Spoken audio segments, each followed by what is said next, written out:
The stagecoach left her at the crossroads with dust in her mouth and doubt in her chest. Eliza Warren stepped down onto ground so hard it could have been hammered iron, her worn boots meeting earth that hadn't seen rain in what looked like months. The driver barely glanced at her as he tossed her trunk down, a pitiful thing held together with rope and prayers, and without a word of farewell, he snapped the reins and left her standing in a cloud of prairie dust. She watched the coach disappear into the heat shimmer, carrying with it the last connection to everything she'd known. The last town. The last familiar face, the last echo of the woman she used to be. That woman was dead now, buried under a mountain of debt, betrayal, and broken promises. What stood here, squinting against the brutal afternoon sun, was something harder, something that had survived when survival seemed impossible. Eliza turned toward the horizon where Blackwood Ranch supposedly waited. The agent in Denver had made it sound like an opportunity, a position for a ranch cook, room and board included, wages fair for the frontier. What he hadn't mentioned was that 3 women had already quit in the past 6 months. What he hadn't said was that the ranch was so remote it might as well have been on the moon. What he'd carefully avoided was any description of Cole Braddock, the man who owned it. She'd find all that out soon enough. The walk from the crossroads took 2 hours, each step a negotiation between her pride and her blistered feet. Her black mourning dress, the only decent thing she owned, clung to her like a second skin, soaked through with sweat and dust until it looked more brown than black. She'd stopped wearing the veil weeks ago. There was no one left to mourn for, and the performance of grief had grown too heavy to carry. The ranch appeared gradually, emerging from the landscape like something reluctant to be seen. First the fence lines, weathered and functional, then the outbuildings, a barn that had seen better decades, a bunkhouse with smoke rising thin from its chimney, storage sheds that leaned slightly as if tired of standing, and finally the main house itself, a 2-story structure of timber and stone that looked like it had been built to withstand sieges rather than provide comfort. No flower boxes, no curtains in the windows, no sign that a woman had ever lived here or ever would. Eliza paused at the main gate, her hand resting on the rough-hewn post. Her heart hammered against her ribs, not from the walk, but from the crushing weight of this being her last option. If this didn't work, there was nothing else. No family to return to, no friends who'd take her in, no money for another stagecoach ticket to another false hope. This was it. She pushed the gate open and walked through. 3 men were working near the barn, their movements efficient and economical in the heat. They noticed her immediately. She could feel their attention shift like a physical thing, but none of them stopped working. One was shoeing a horse, another mending tack, the third hauling water. They watched her approach with the kind of guarded curiosity reserved for strangers in trouble, often the same thing. Eliza kept her chin up and her stride steady. She'd learned early that the frontier respected confidence more than beauty, strength more than charm. These men would be looking for any sign of weakness, any hint that she'd fold at the first challenge. She wouldn't give them that satisfaction.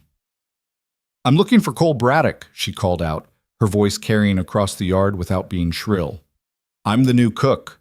The man with the horse, young, maybe 20, with sun-bleached hair, let out a sound that wasn't quite a laugh. "Another one?" "James." The voice came from the barn's shadow, low and sharp as a knife. "Get back to work." The young man's smirk vanished. He ducked his head and returned to the horse's hoof. A figure emerged from the barn's interior, backlit by the darkness behind him, so that for a moment he was nothing but a silhouette, tall, broad-shouldered, moving with the kind of certainty that came from owning everything in sight. Cole Braddock stepped into the light, and Eliza got her first real look at the man whose ranch would either save her or break her. He was somewhere in his mid-30s, she guessed, with dark hair that needed cutting and a face that looked like it had been carved from the same hard stone as his house. Sharp cheekbones, a jaw that could have been used to split wood, and eyes the color of winter sky, pale, cold, and assessing. He wore his work clothes like armor, canvas trousers, a faded shirt with the sleeves rolled to his elbows, boots that had seen 1,000 miles of hard ground. Everything about him said this was a man who'd forgotten how to be soft, if he'd ever known in the first place. He looked her over with the same expression he might have used to evaluate livestock, clinical, thorough, utterly without warmth. You're late, he said finally. Agent said you'd be here 3 days ago. Stage broke an axle outside of Bennington, Eliza replied, meeting his gaze without flinching. I walked the last 2 miles. I'm here now. 3 women before you couldn't handle it here. What makes you different? The question hung between them like a challenge. Eliza could feel the other men pretending not to listen, their attention focused on their tasks while their ears tracked every word. I don't have anywhere else to go, she said, and the brutal honesty of it seemed to surprise him. That makes me motivated. And I don't quit. Something flickered in those cold eyes. Not quite approval, but perhaps recognition. He'd understand desperation. A man who built a ranch in the middle of nowhere, who surrounded himself with silence and distance, would know something about having nowhere else to go. You can cook? He asked. Yes. Bread, stew, beans, bacon, coffee that won't strip paint? Yes. You ever cooked for 12 men working 16-hour days in heat that'd kill a mule? No, she admitted. But I learn fast, and I don't waste food or time. He studied her for another long moment, and Eliza had the uncomfortable sensation of being read like a book. Her exhaustion, her desperation, the steel core of determination that was the only thing keeping her upright.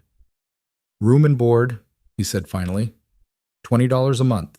You cook 3 meals a day, keep the house clean, and mind your own business. You don't gossip with the hands. You don't cause drama. You don't make problems. If you can't handle it, you leave. I'll pay your stage fare back to Denver, but that's it. One chance. Understood? Understood. Kitchen's through the main house. You'll have your own room upstairs, second door on the right. Breakfast is at 5, lunch at noon, dinner at 7. Men'll eat whatever you put in front of them, but they'll respect you more if it's good. Your first meal is dinner tonight. Don't be late. He turned to walk away, then paused and glanced back at her. And Mrs. Warren? Yes? The last cook quit after she set the kitchen on fire trying to manage the stove. The one before that left after 2 weeks saying the silence here drove her mad.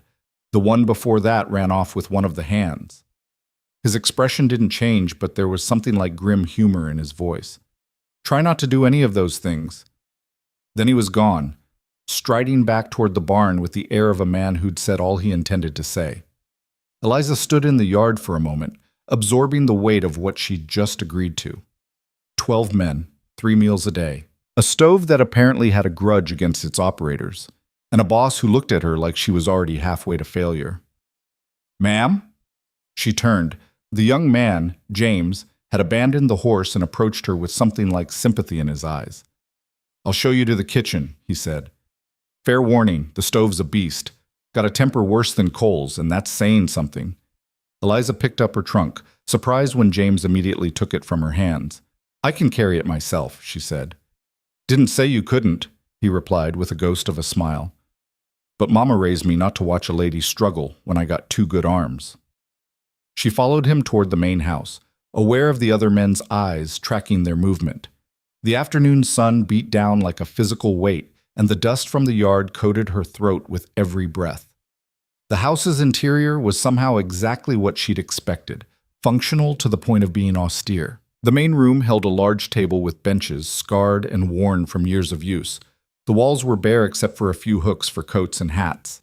No decorations, no photographs, no sign that anyone cared about this space beyond its utility. James led her through to the kitchen, and Eliza's heart sank. The room was a disaster. Not dirty, exactly. Someone had made an effort to clean up. But chaotic. Pots hung at random angles. Supplies were shoved onto shelves without any organization. The counter was scarred and stained, and dominating the space like a cast-iron monument to suffering was the stove, a massive ancient beast that looked like it predated the ranch itself. That's Big Bertha, James said, setting her trunk down. She's temperamental. Does she work? Oh, she works. Just takes some convincing. And you gotta know her moods. Feed her too much wood, she'll smoke you out. Not enough. She'll die on you right when you need her most. And whatever you do, don't open the oven door while she's hot, unless you want your eyebrows singed off. Eliza approached the stove like it might bite her. Up close, it was even more intimidating, covered in soot, with a door that hung slightly crooked and vents that whistled when the wind blew. How did the last cook set the fire? She asked. Grease, James said. Got it too hot trying to fry bacon for all the men at once. Whole pan went up. She panicked, threw water on it, which you never do with grease fires, as we all learned, and next thing we knew, the curtains caught. We got it out, but she was gone on the next stage. There's no curtains now. Yeah, well, Cole decided they were unnecessary. Eliza turned in a slow circle, taking inventory. She had maybe 3 hours before she was expected to feed 12 hungry men. She'd need to figure out what supplies were available, get that monster stove working, and somehow produce a meal that wouldn't embarrass her on her first day. The challenge of it straightened her spine. She'd faced worse than a temperamental stove. She'd lost a husband to fever, a home to debt collectors, and her dignity to men who thought her worth could be measured in dollars owed. A kitchen was something she could control. Food was something she understood. "Thank you, James," she said. "I can manage from here." He hesitated at the door. "Ma'am, don't take it personal if the men are rough around the edges. We don't get many women out here, and the ones who do come don't usually stay. They're not trying to be cruel. They just don't see the point in getting friendly when you'll probably be gone in a week." "I'm not leaving in a week." Something in her tone made him look at her differently. Really look at her, past the dusty dress and tired eyes to the iron underneath. "Well then," he said quietly, "I hope Big Bertha knows what she's in for." Alone in the kitchen, Eliza rolled up her sleeves and got to work. The first step was inventory. She went through every shelf, cupboard, and barrel, cataloging what was available. Flour, plenty. Salt pork, enough. Beans, good supply. Dried beef, cornmeal, molasses, lard. Coffee, thank God, a good amount. Onions, sprouting but usable. No fresh vegetables, no eggs, no milk. So it would be frontier staples, filling, functional, nothing fancy. She could work with that. Next came the stove. Eliza knelt in front of Big Bertha like a supplicant before an ancient god and opened the fire door. Cold ash and old coals greeted her. She cleaned it out, built a new fire with kindling and split wood from the box beside the stove, and lit it with one of the matches from the tin on the shelf. The fire caught. Smoke billowed out the wrong direction, making her cough and wave her hand frantically. She adjusted the damper. No change. Adjusted the vent. More smoke. She tried the other damper, and finally, the smoke began drawing properly up the chimney. "So that's your game," she muttered. "Have to be coaxed." The stove began to heat, and Eliza got to work on dinner. She decided on beef stew, hard to ruin, would stretch to feed everyone, and could simmer while she figured out bread. She diced the dried beef into chunks, set them to brown in a heavy pot with some lard, and added water from the pump at the sink. Onions went in next, along with a generous amount of salt and black pepper. It would be simple, but it would be hot and filling, and that was what mattered. While the stew simmered, she tackled bread. Her hands remembered the rhythm even if her mind was tired. Flour, water, salt. A bit of lard worked in until the dough came together. She kneaded it on the scarred counter, feeling the texture change under her palms, then divided it into portions and shaped them into rough loaves. By the time she slid the bread into Big Bertha's oven, the sun had shifted lower in the sky. Sweat ran down her back, and her arms ached, but the kitchen smelled like food. Real food, not the burnt offerings or half-hearted attempts that must have characterized recent meals. She made coffee next, strong enough to wake the dead, and set the pot on the stove's warming surface. At precisely 7 o'clock, boots thundered on the porch. The men came in like a storm, loud, dirty, hungry, filling the dining room with their presence. Eliza heard Cole's voice cutting through the noise, directing them to wash up before they sat down. She stood in the kitchen doorway, clutching a ladle, and watched them settle at the table. 12 men, just as Cole had said. They ranged from James's youth to grizzled veterans who looked like they'd been cowboying since before she was born. They were sunburned, dust-covered, and eyeing her with expressions that ranged from curiosity to skepticism to complete disinterest. Cole sat at the head of the table, his face unreadable. "Stew and bread," Eliza announced, her voice steady. "Coffee's hot." She served them, moving around the table with the heavy pot, ladling stew into tin bowls. The men accepted their portions in silence, waiting until everyone was served before anyone picked up a spoon. That was Cole's rule, she realized. No one ate until everyone had food. He took the first bite. The room held its breath. His expression didn't change, but he took a second bite. then a third. Then he reached for the bread, tore off a chunk, and dipped it in the stew. That was apparently the signal. The men fell on their food like wolves, and the only sounds for the next several minutes were spoons scraping bowls and bread being torn apart. Eliza stood by the kitchen door, heart pounding, watching them eat. They were shoveling it down like they hadn't seen food in days. That was good, right? That meant it was at least acceptable? Ma'am? One of the older hands, gray-bearded with kind eyes, looked up at her. This is damn good stew. Bread's not bad either. Best meal we've had in months, another agreed. Don't talk with your mouth full, Carson, Cole said, but there was no heat in it. James caught her eye and gave her a small, encouraging nod. They wanted seconds, then thirds. By the time they were finished, both the stew pot and the bread basket were empty, scraped clean. The men pushed back from the table with satisfied groans, and for the first time since she'd arrived, some of them actually looked at her like she might be a person, rather than another disappointment waiting to happen. Thank you for the meal, ma'am, the gray-bearded man said as they filed out. Several others echoed him, awkward but sincere. Then they were gone, back to whatever work or rest awaited them, leaving Eliza alone with a table full of dirty dishes and Cole Braddock, who hadn't moved from his seat. He looked at her for a long moment, his pale eyes unreadable in the lamplight. You'll do, he said finally. For now. It wasn't praise. It wasn't even close to warm. But coming from him, it felt like a victory. He stood and walked out without another word, and Eliza was alone with the dishes. She washed them in water heated on Big Bertha, her hands red and aching by the time she finished. The kitchen needed cleaning. Flour dusted the counter, the floor was tracked with dirt from the men's boots, and the stove needed to be banked for the night. It was past 9 when she finally climbed the stairs to her room. The space was small but clean, a narrow bed, a washstand, a trunk at the foot for her belongings. A single window looked out over the dark prairie, where stars blazed like cold fire in the endless sky. Eliza sat on the edge of the bed, still wearing her filthy dress, and felt the day crash over her like a wave. The exhaustion, the fear she'd been holding at bay, the crushing weight of knowing this was truly her last chance. But she'd survived it. The first day, the first meal, the first test. She'd survived worse. She undressed slowly, wincing as her muscles protested. Her morning dress hung on the back of the door, and she looked at it for a long moment before turning away. Tomorrow she'd need to find something more practical to work in. Mourning was a luxury she couldn't afford anymore. She lay down on the thin mattress and closed her eyes.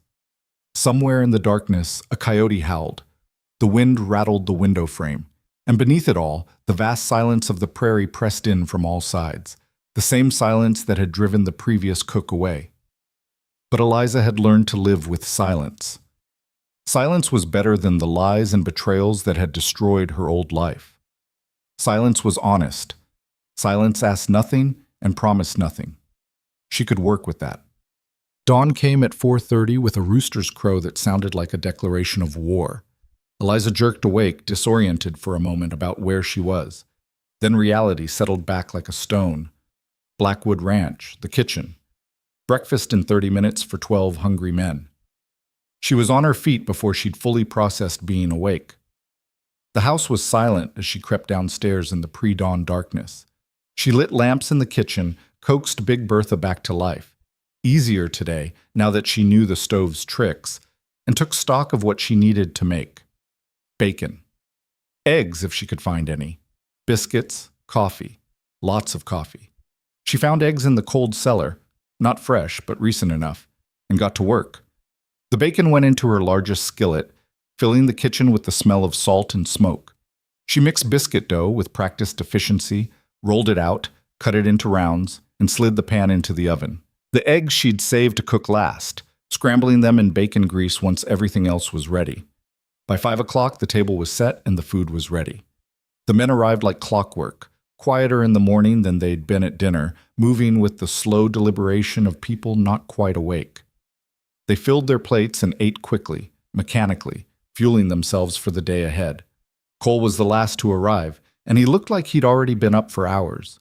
His shirt was different from the one he'd worn yesterday, but just as faded, and there was dirt under his fingernails that spoke of early morning work before the sun rose. He ate without comment, drained 2 cups of coffee, and stood. James, you're with me on the north fence.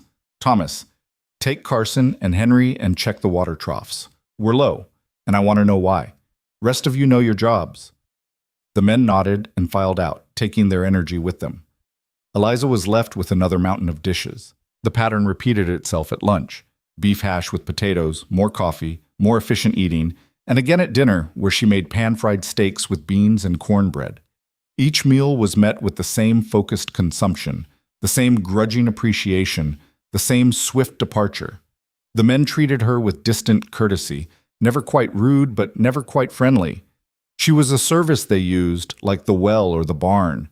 It stung less than she'd expected. She'd learned not to need warmth from strangers.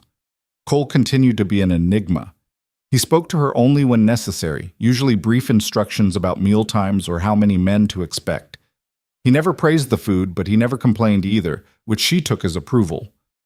He moved through the ranch like a force of nature, everywhere and nowhere, his attention on 1,000 details she couldn't see. But she caught him watching her sometimes. Not unkindly, not with any particular interest. Just watching. Like he was waiting to see if she'd crack.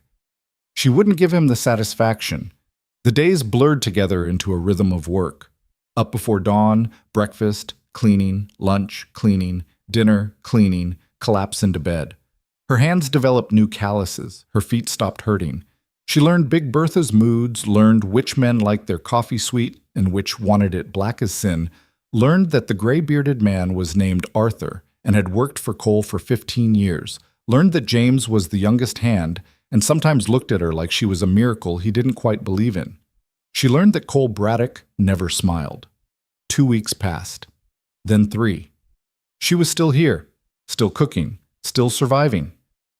The men began to thaw slightly. Small nods of greeting, the occasional "morning, ma'am," questions about whether there'd be pie for Sunday dinner.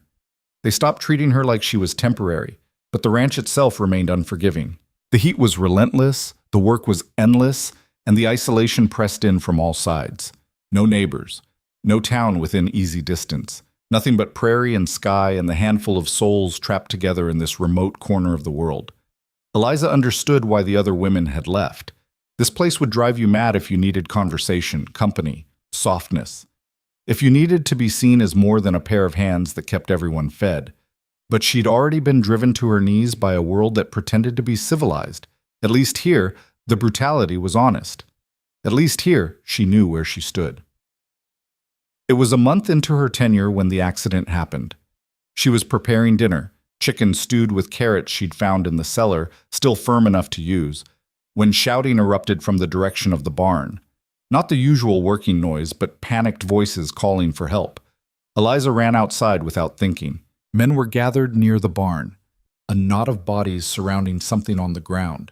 She pushed through them, and her stomach dropped.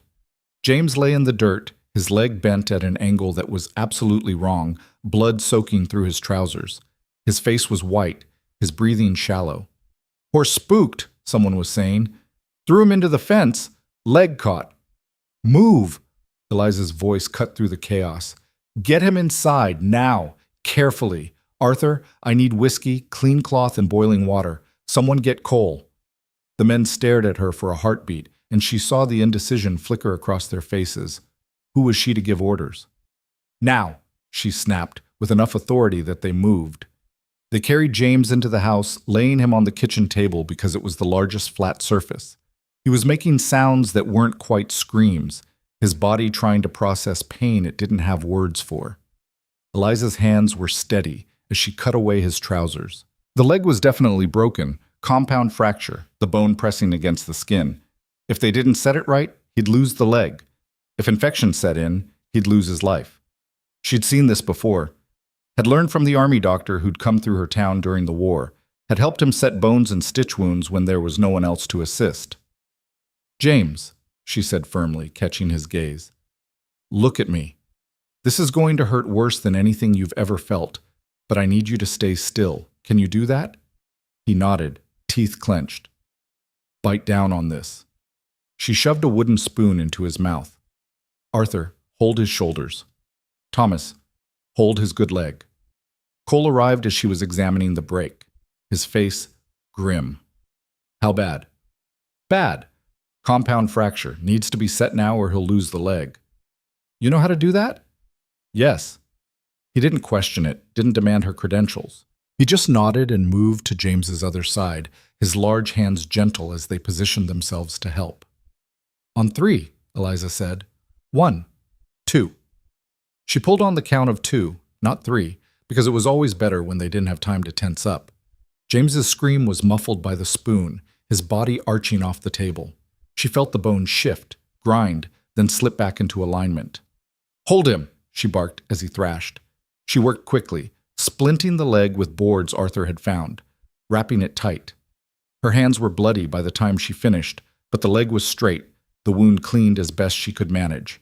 James had passed out from the pain, which was probably a mercy. He needs to stay still for at least 6 weeks, Eliza said, washing her hands in the basin Arthur had brought. The bone needs time to knit. If he puts weight on it too soon, it'll break again. And we need to watch for infection. Any fever, any redness spreading from the wound, we'll have to act fast. Cole was staring at her with an expression she couldn't read. Where did you learn to do that? My town during the war, she said simply. There were more wounded than doctors. You learned, or people died. He nodded slowly, and something shifted in his pale eyes. Respect, maybe. Or at least recognition that she was more than he'd assumed. Get him to the bunkhouse, Cole told the men. Carefully, ma'am, I'll need you to check on him regularly. Make sure the fever doesn't set in. Of course. The men carried James out, moving with a gentleness she hadn't known they possessed.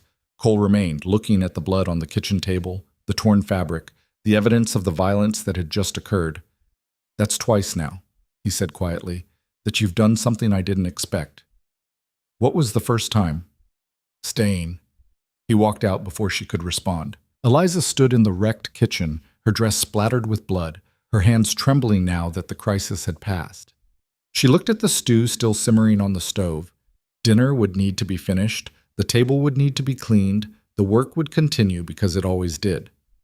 But something had shifted today. She'd proven herself in a way that cooking never could.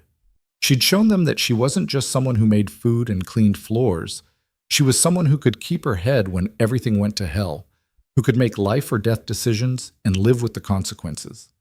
The ranch would remember that, and so would Cole Braddock. James developed a fever on the 3rd night.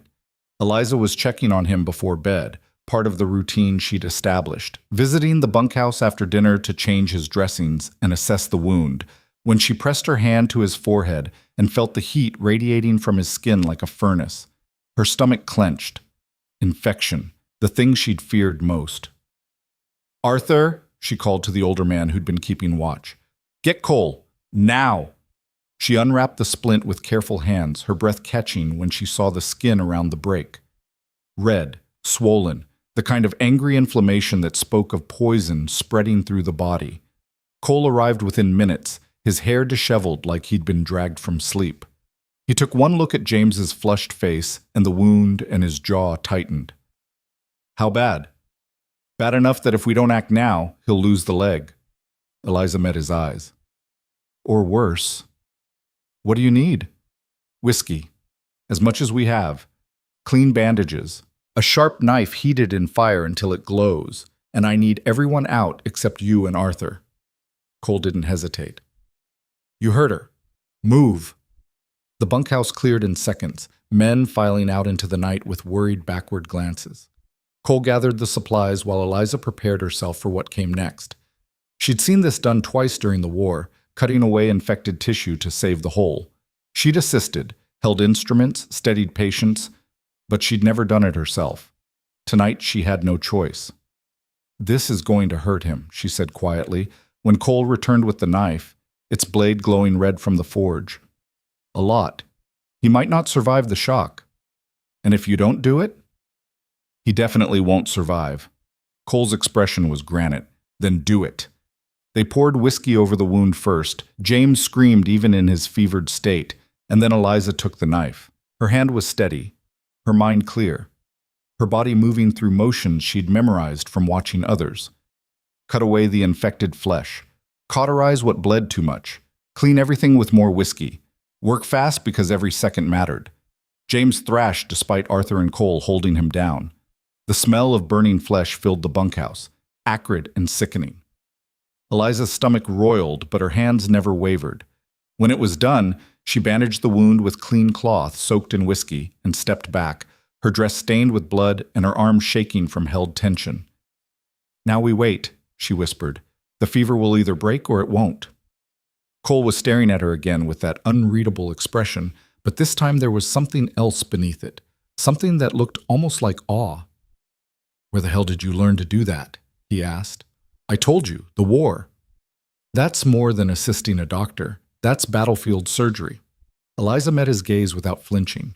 "When there are more dying men than doctors, you learn to do what needs doing, or you watch them die. I got tired of watching." He nodded slowly, and for the first time since she'd arrived, she saw something in his face crack, just slightly, just enough to glimpse the man beneath the cold exterior. "Stay with him tonight," he said. "I'll send someone to handle breakfast." "I can do both." "I'm not asking." His voice was firm but not harsh. "You've done enough. Rest." It wasn't a request. It was an order given by someone who decided she was worth protecting. The fever broke at dawn.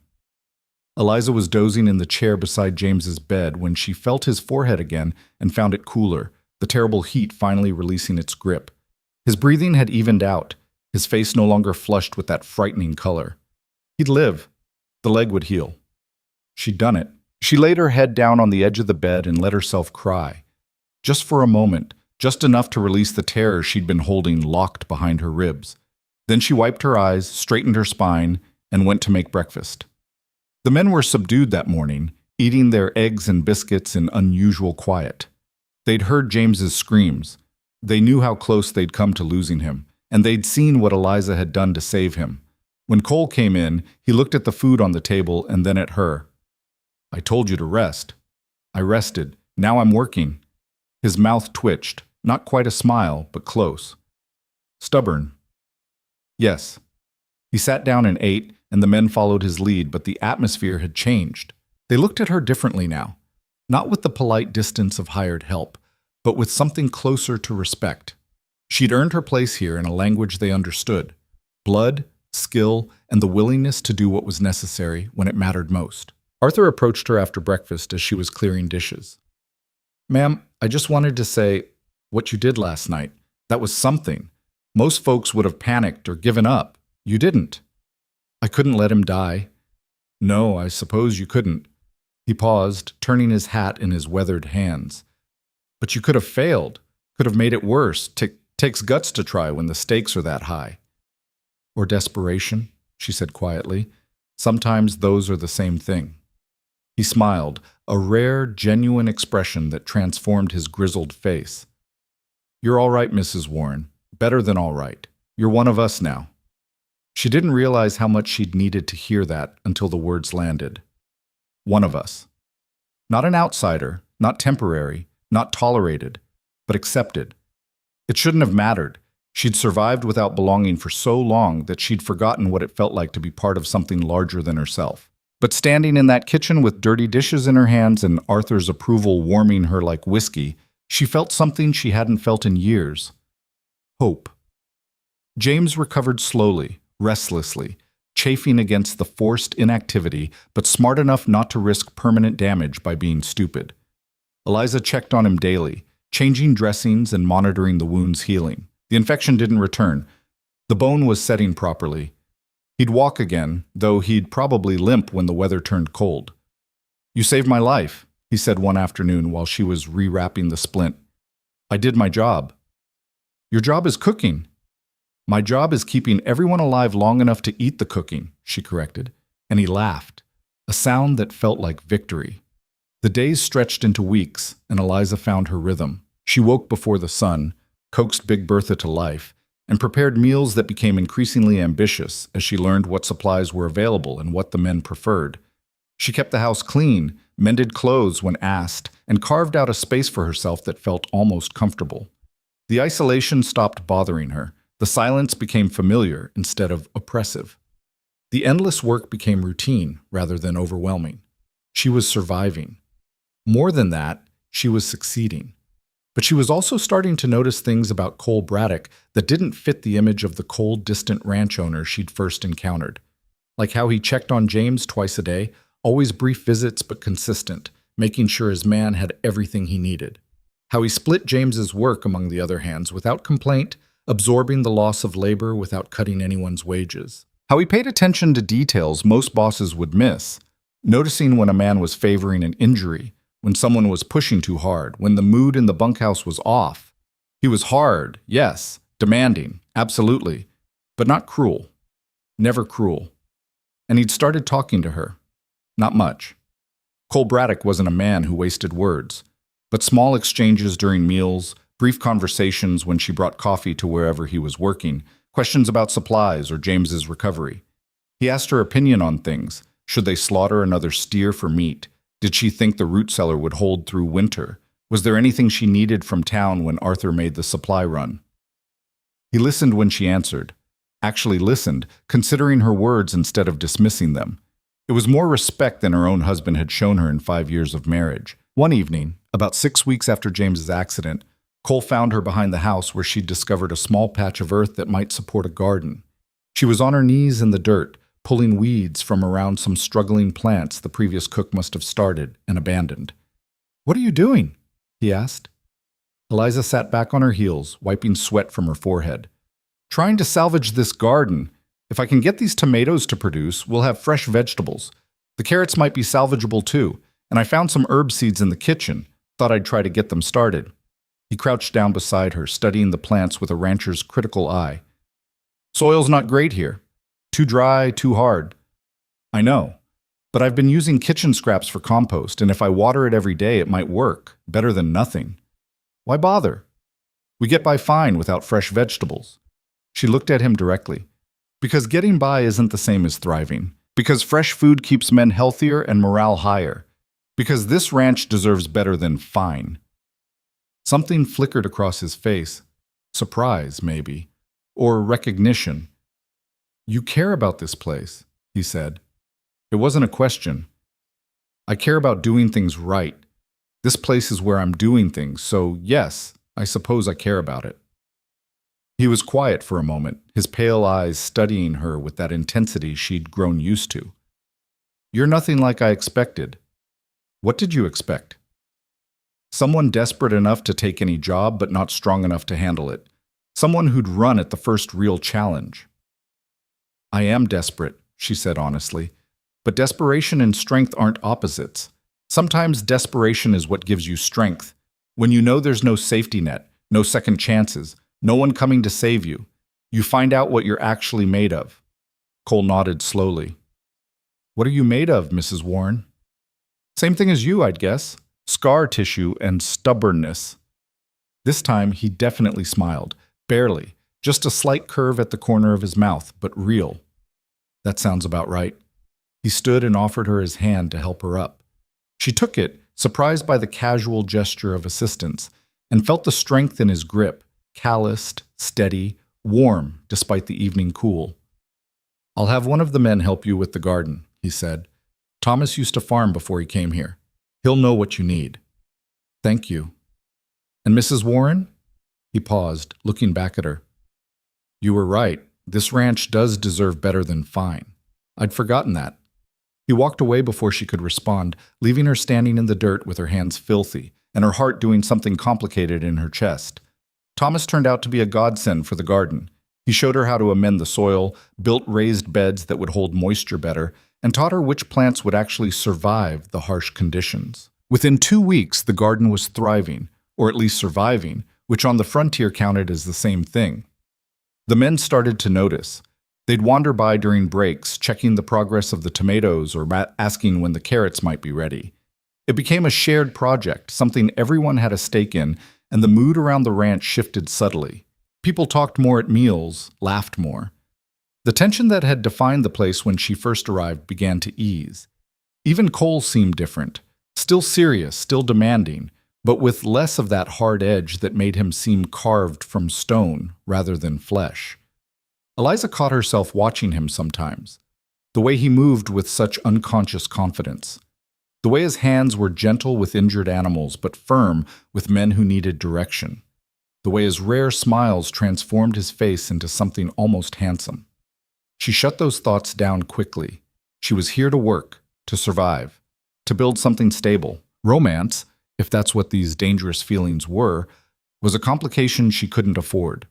She'd loved once, married once, and it had ended with her husband dead and her life destroyed. She wouldn't make that mistake again. But it was getting harder to ignore the way her pulse kicked up when Cole walked into a room. The way she found herself cooking things she thought he might particularly like. The way his rare approval felt like sunlight after years of darkness. It was dangerous. It was foolish. It was also inevitable. The shift happened gradually, like dawn breaking, so slow you didn't notice until suddenly everything was lighter.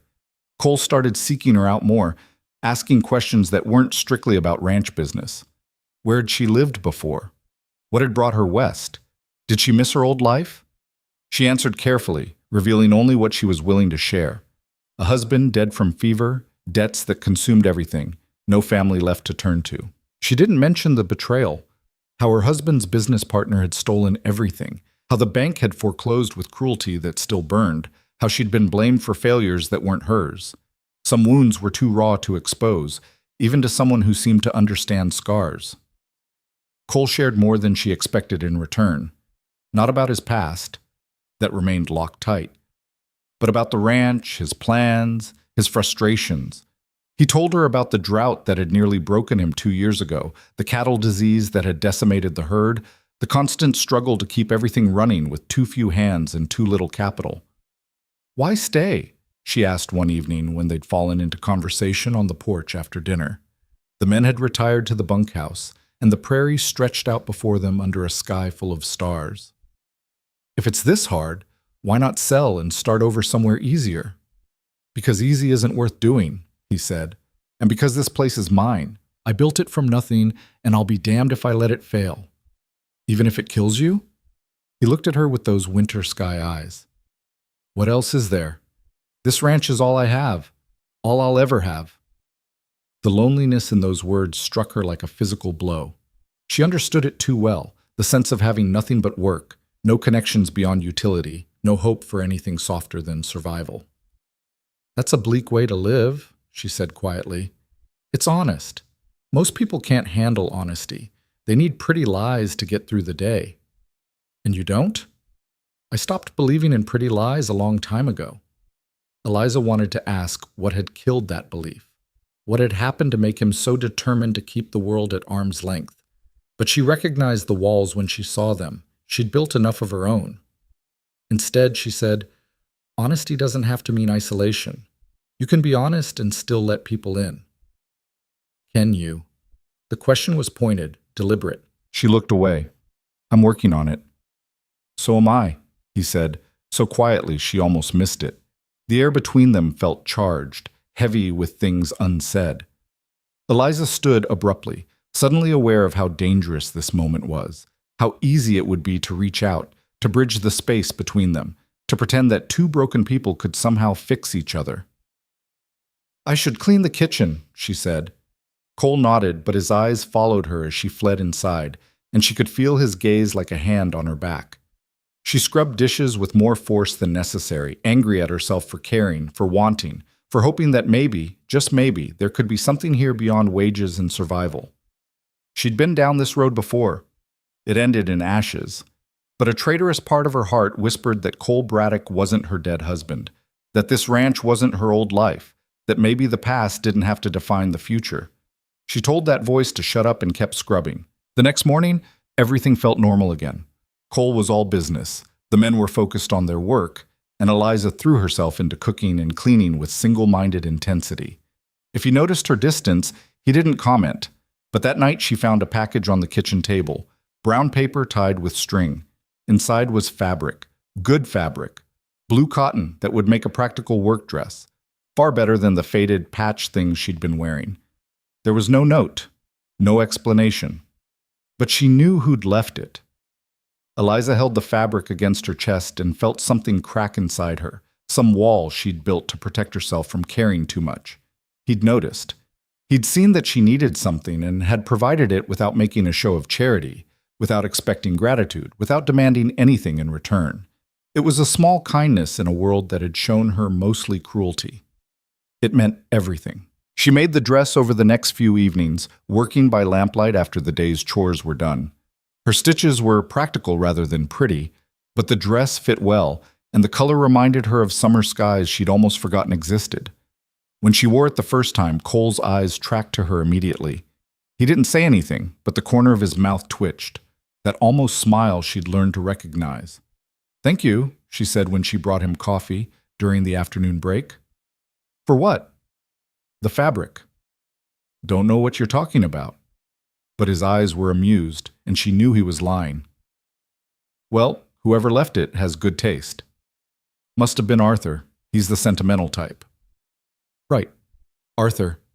She smiled despite herself. "I'll be sure to thank him."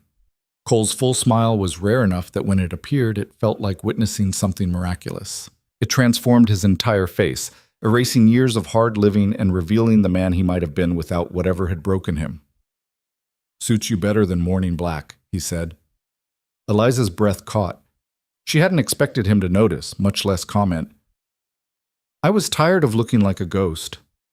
"You never looked like a ghost, just someone carrying too much weight. And now?" He studied her with that penetrating gaze. "Now you look like someone who's figuring out how to set it down."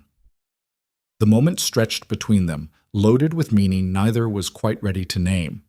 Then one of the men called for Cole, and the spell broke. He tipped his hat to her and walked away, leaving her standing in the yard with her heart beating too fast and her careful defenses in shambles. She was in trouble. Deep, dangerous, irreversible trouble. But maybe, just maybe, it was the kind of trouble worth having. That evening, James finally got permission to leave the bunkhouse. His leg healed enough to walk with a crutch. The men celebrated with extra coffee and the dried apple pie Eliza had managed to make, and the mood was lighter than she'd ever seen it. Cole sat at the head of the table, watching his men laugh and joke, and when his eyes met Eliza's across the room, there was something in them that made her flush. Pride, maybe, or recognition of what they'd built together, even if neither had intended to build anything at all. After dinner, after the dishes were done and the men had retired, Cole found her in the garden where she was checking on the tomatoes by lantern light. "Can't stay away from work even after dark?" he asked. "These are almost ready to pick. I wanted to check them." He crouched beside her, studying the plants. "You did good here. Better than good. Thomas helped. Thomas helped because you asked him to. Because you had a vision for something better and you made it happen." He paused. "That's been happening a lot lately." "What do you mean?" "The ranch. It's different. The men are different. Hell, I'm different." He looked at her with an intensity that made her breath catch. "You did that. You came here with nothing, took a job nobody wanted, and somehow you've changed everything." Eliza shook her head. "I just cook and clean." "You know that's not true." His voice was rough, almost angry. "You saved James's life. You built this garden. You made this place feel less like a prison and more like a home. You—" He stopped, jaw working like he was fighting with words that didn't want to be said. "Cole, let me finish." He took a breath. "You scare the hell out of me, Eliza Warren, because I spent years building walls, keeping everyone at a distance, convincing myself I was better off alone.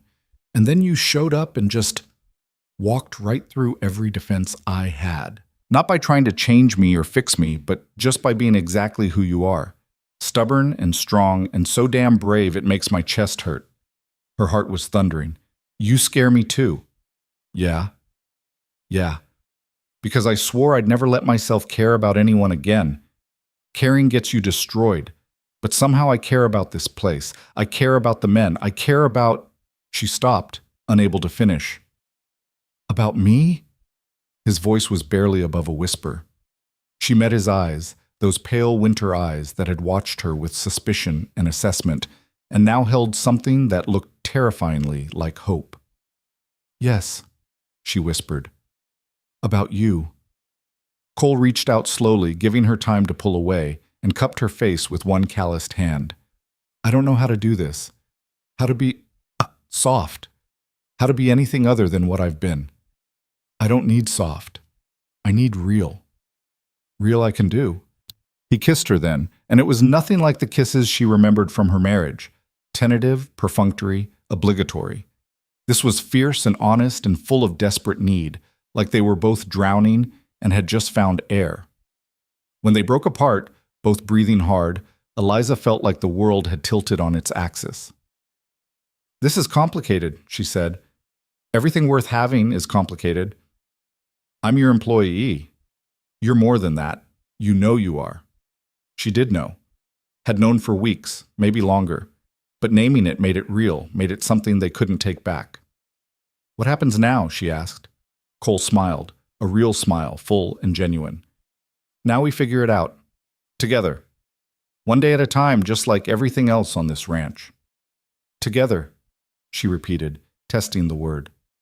It felt foreign and familiar all at once, like coming home after years of wandering. "Together," he confirmed. "If you'll have me. Scars and stubbornness and all." Liza thought about all the reasons this was a bad idea. The power imbalance, her history, his walls, the frontier's harsh judgment of women who complicated their situations. All of it. Then she thought about his hand on her face, his honesty, the way he saw her not as someone to be rescued, but as an equal, scarred and strong and worthy. "Yes," she said, "I'll have you." And when he kissed her again, under a sky full of stars with the prairie wind singing around them, Eliza felt something she'd thought was lost forever. She felt like she was exactly where she belonged. The change between them was subtle enough that the men didn't notice at first, or if they did, they were smart enough to keep their mouths shut. Cole and Eliza moved around each other with the same efficiency as before. But now there were moments, brief touches when passing in doorways, exchanged glances across the dinner table, his hand lingering on her shoulder when he thanked her for coffee, that spoke of something deeper than employer and employee. Arthur noticed first because Arthur noticed everything. He caught Eliza's eye one morning while she was serving breakfast and gave her the smallest nod of approval, a gesture that said he understood and wouldn't make trouble. She felt a rush of gratitude for the old cowboy's discretion. James was recovering well, back to light work with his crutch, and he watched Cole and Eliza with the romantic optimism of youth. "About time," he muttered to Thomas one afternoon, loud enough for Eliza to overhear. "Man's been alone too long. Does him good to have someone who doesn't flinch when he barks orders?" "Does her good too," Thomas replied. "She's different than when she arrived. Lighter, somehow." Eliza pretended not to hear them, but the words settled warm in her chest.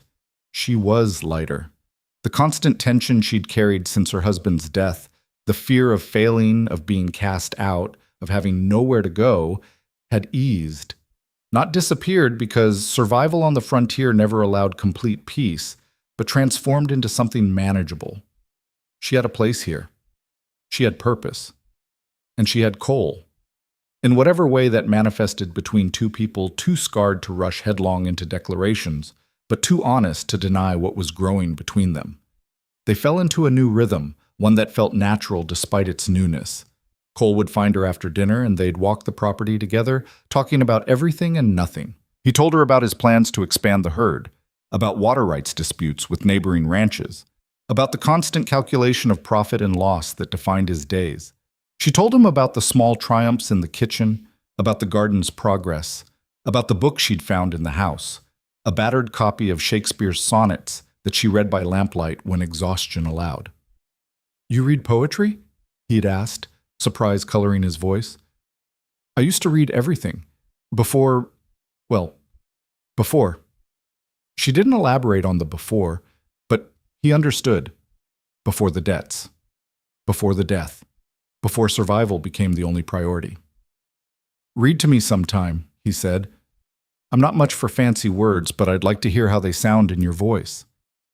So she did, sitting on the porch after the men had retired, reading sonnets about love and loss and time's relentless passage, while Cole listened with his eyes closed, his expression peaceful in a way she'd never seen. It was the small intimacies that undid her, not grand gestures or dramatic declarations, but the quiet moments of shared existence.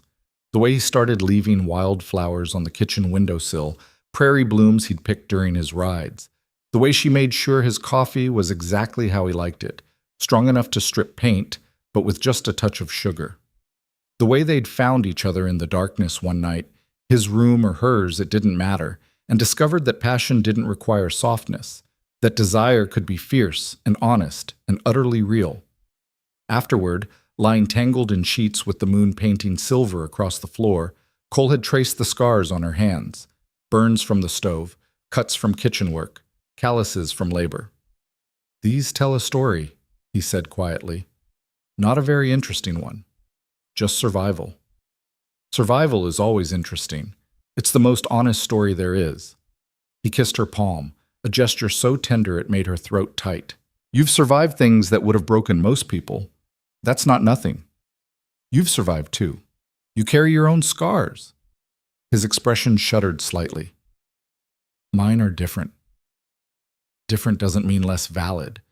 She propped herself up on one elbow, studying his face in the moonlight. "You don't have to tell me, but I want you to know that whatever put those walls up, whatever made you believe you had to be alone, it doesn't change how I see you. And how do you see me? As someone worth knowing, worth caring about, worth—" She stopped, the word love hovering unspoken between them, too soon and too dangerous to voice. Cole pulled her down into another kiss, and she understood that some conversations would take time. They were both too damaged to rush, too cautious to throw words around carelessly. What they were building required patience, but they were building it. That was what mattered. The weeks passed in a blur of work and stolen moments. The garden thrived, producing tomatoes and carrots and herbs that transformed the meals from purely functional to actually good. The men's morale improved further, and even the quality of their work seemed sharper, more focused. A ranch that felt like home, Eliza realized, was a ranch where people invested themselves fully. Cole noticed it too. "Production's up," he said one evening, reviewing the books in his small office while Eliza sat nearby mending shirts. "More than I've seen in 3 years. The men are working harder, staying longer, caring more about outcomes." "People work better when they're not just surviving," Eliza said, "when they have something to care about beyond wages." "Is that what you have? Something to care about beyond wages?" She looked up from her mending, meeting his eyes. "You know I do." He smiled, that rare full smile that transformed his face. "Yeah, I know." But their fragile peace was shattered on a Tuesday afternoon when riders appeared on the horizon. Eliza was hanging laundry when she saw them. 4 men on horseback, moving with the purposeful stride of people who had business rather than courtesy in mind. Her stomach clenched with instinctive unease. Cole emerged from the barn, his posture immediately defensive. Arthur and Thomas flanked him, and Eliza noticed how the other hands had stopped working to watch, their bodies tense. The riders pulled up at the gate. The leader was a heavy-set man with a beard that needed trimming and eyes that assessed everything with calculating greed. His companions looked like hired muscle, hard men with guns worn easy on their hips. "Cole Braddock," the bearded man called out. "Been a while." "Marcus," Cole's voice was flat, giving away nothing. "What brings you to my land?" "Just being neighborly. Thought I'd stop by and see how you're managing." Marcus's eyes swept the ranch, lingering on the repairs that had been made, the organized work areas, the signs of an operation that was succeeding despite the odds. "Looks like you're doing all right for yourself." "Well enough?" "That's good. Real good." Marcus smiled, but it didn't reach his eyes. "Because I've been thinking about our conversation from last year. About my offer to buy this place." Cole's jaw tightened. "I told you then, ranch isn't for sale." Now, don't be hasty. I'm prepared to be generous, more generous than before, seeing as how you've clearly put some work into the place." His gaze slid to Eliza, still standing by the laundry line, and something in his expression made her skin crawl. "Got yourself some help, I see." "Pretty help." "Mrs. Warren is the ranch cook," Cole said, his voice dangerously quiet. "And she's none of your concern." "Everything on this ranch is my concern, friend, because sooner or later it's all going to be mine." Marcus leaned forward in his saddle. "You can sell to me now, take a fair price and walk away with your dignity. Or you can wait until the drought comes back. And it will come back, Cole. It always does, and I'll take it from you for pennies on the dollar. Get off my land. That's not very neighborly. I'm not your neighbor. You're 10 miles south, which means you rode a long way just to waste my time. Cole's hand had moved to rest on his belt, close to where Eliza knew he kept a pistol. So I'll say it again, get off my land. Marcus's men shifted in their saddles, hands moving toward their own weapons. The tension ratcheted up to something explosive, and Eliza felt her heart hammering against her ribs. But Marcus held up a hand, stopping his men. All right, we're going. But think about my offer, Cole. Really think about it. Because a man alone trying to run a place like this, that's a hard life. Dangerous even. Things can happen. Accidents, bad luck. Would be a shame if something went wrong. Is that a threat? That's friendly advice. Marcus smiled again, cold and reptilian. You take care now. They rode away slowly, deliberately, making it clear they weren't afraid and weren't finished. Cole stood watching until they disappeared over the ridge, his body rigid with barely contained rage. Boss? Arthur's voice was careful. Double the watch at night, Cole said without turning around, and make sure everyone's armed when they're working outside. Marcus doesn't make threats he doesn't intend to follow through on. The men dispersed to spread the word, leaving Cole and Eliza alone in the yard.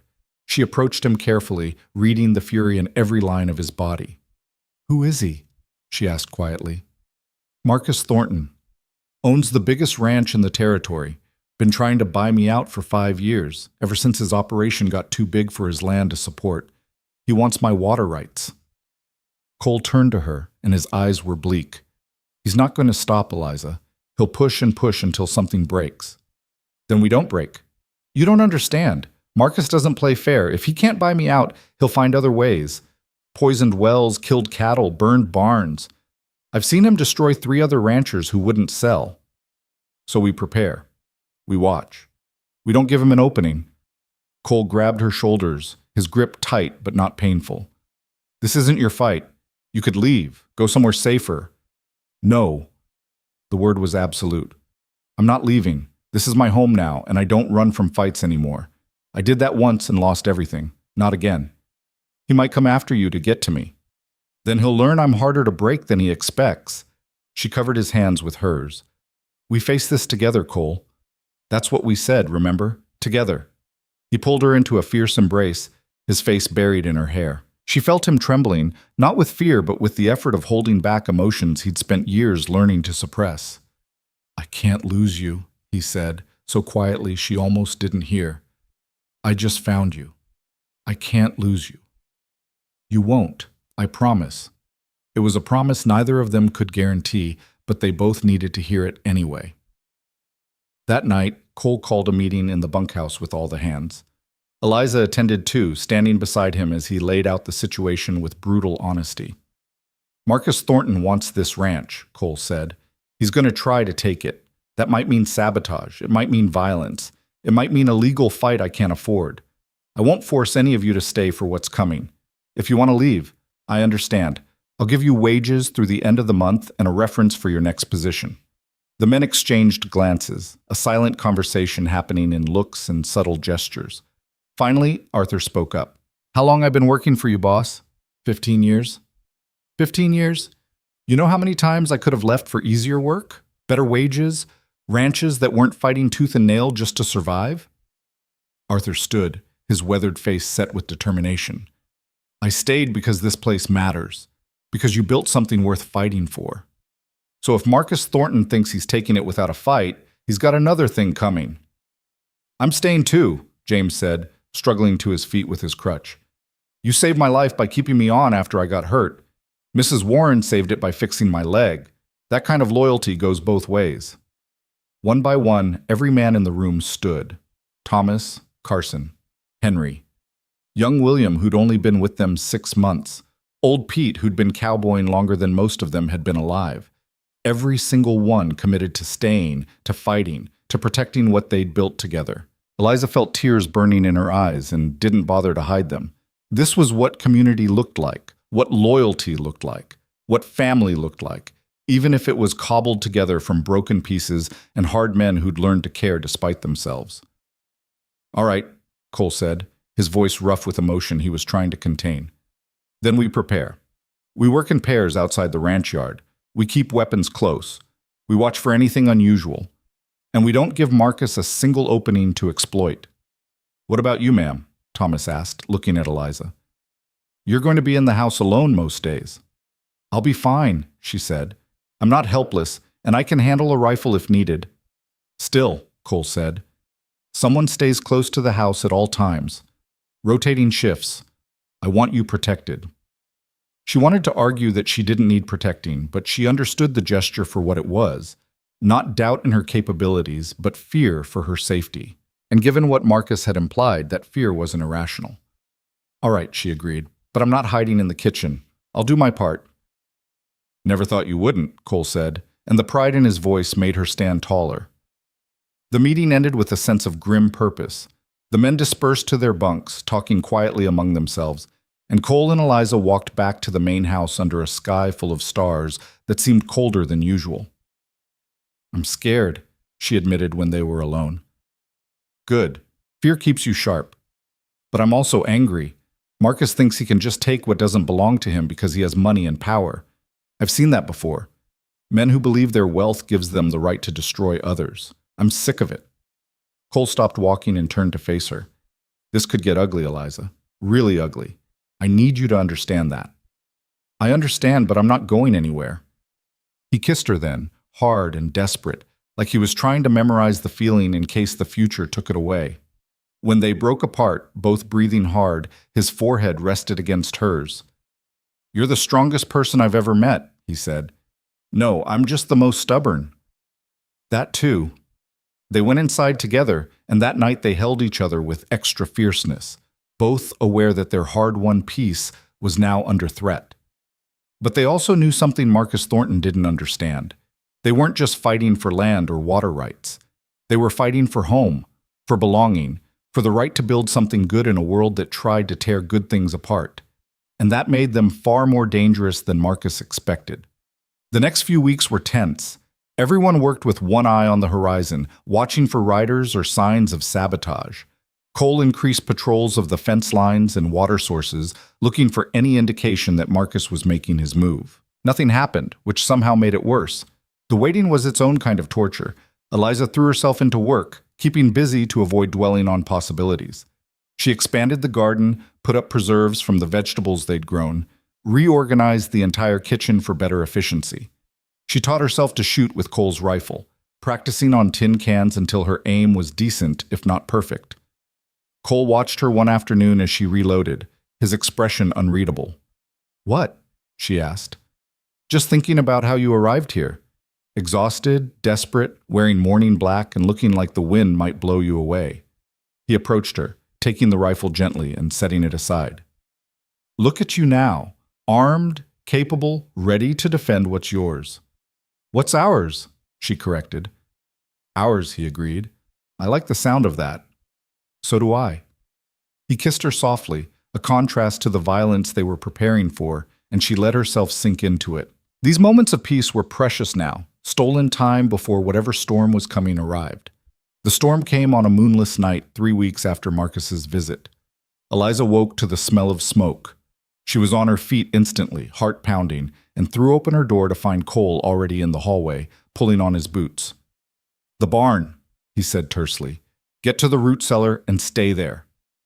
Like hell, Eliza, please. His eyes were desperate. If something happens to me, this ranch needs you. Stay safe. He was gone before she could argue, running toward the orange glow visible through the windows.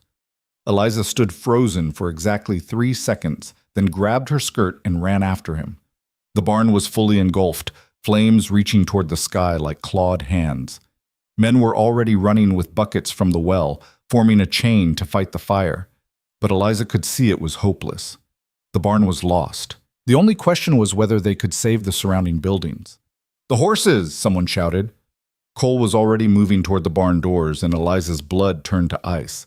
There were 6 horses in there, terrified and trapped, and Cole was going to run into a burning building to save them. Cole, no! She screamed, but her voice was lost in the roar of flames.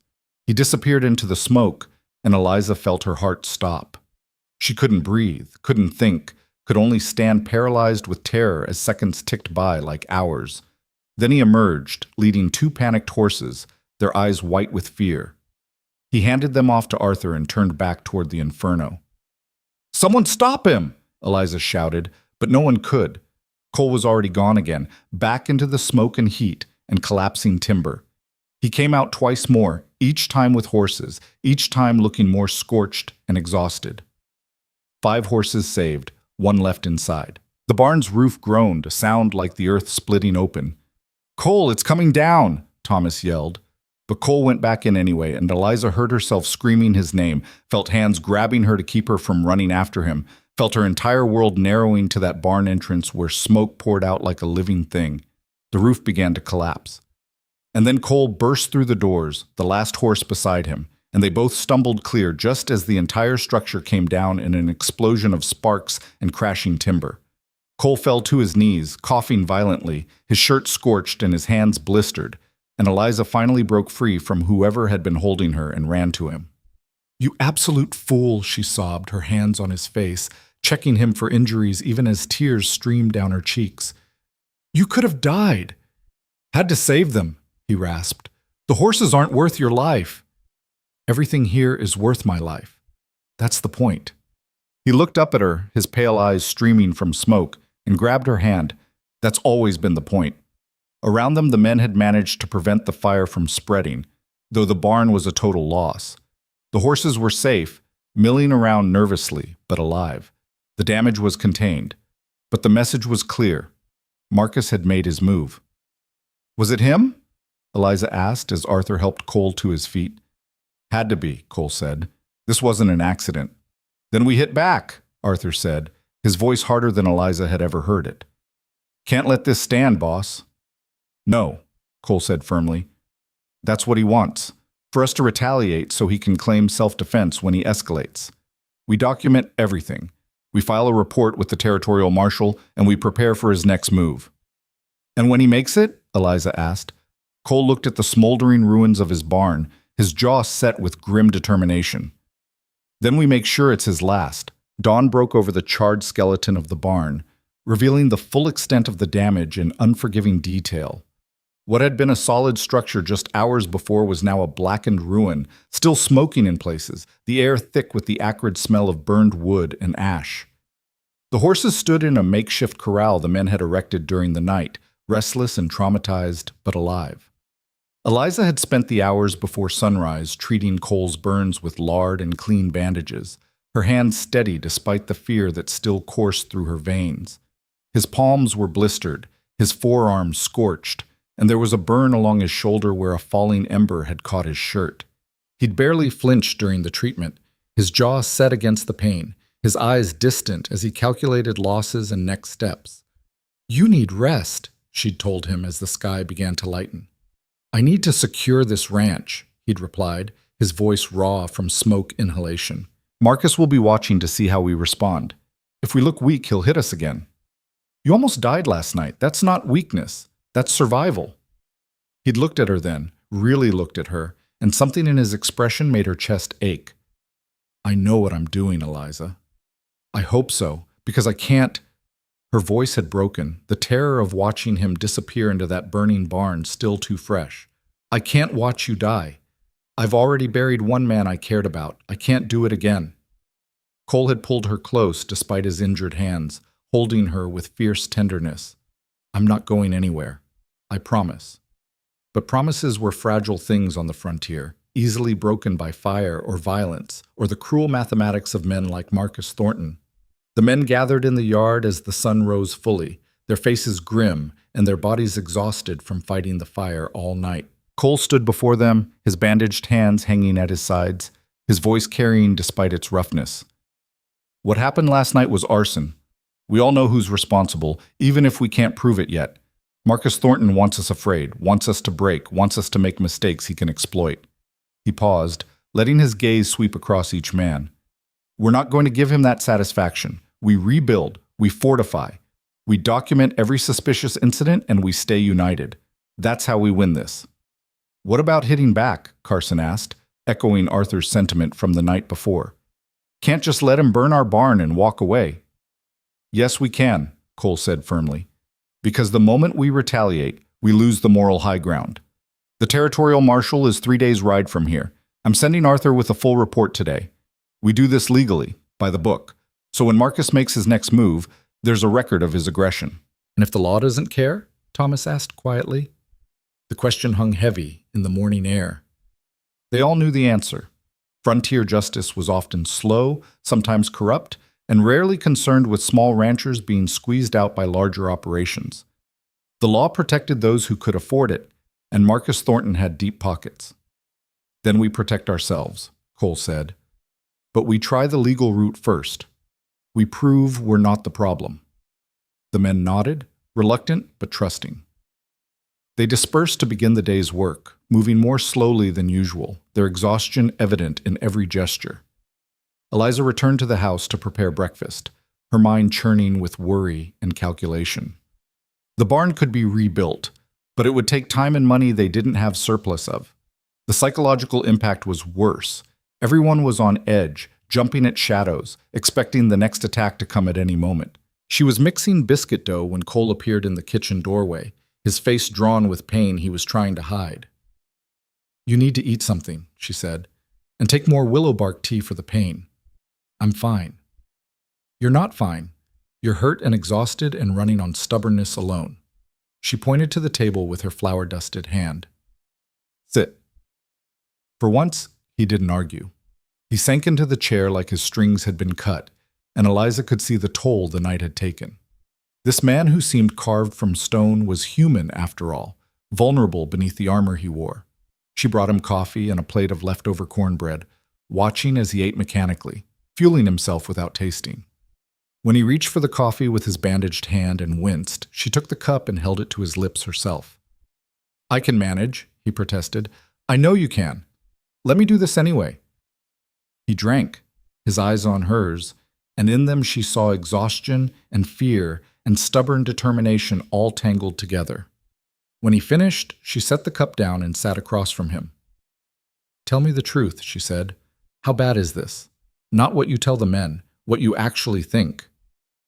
Cole was quiet for a long moment, and she watched him wrestle with whether to be honest or protective. Finally, he chose honesty. It's bad.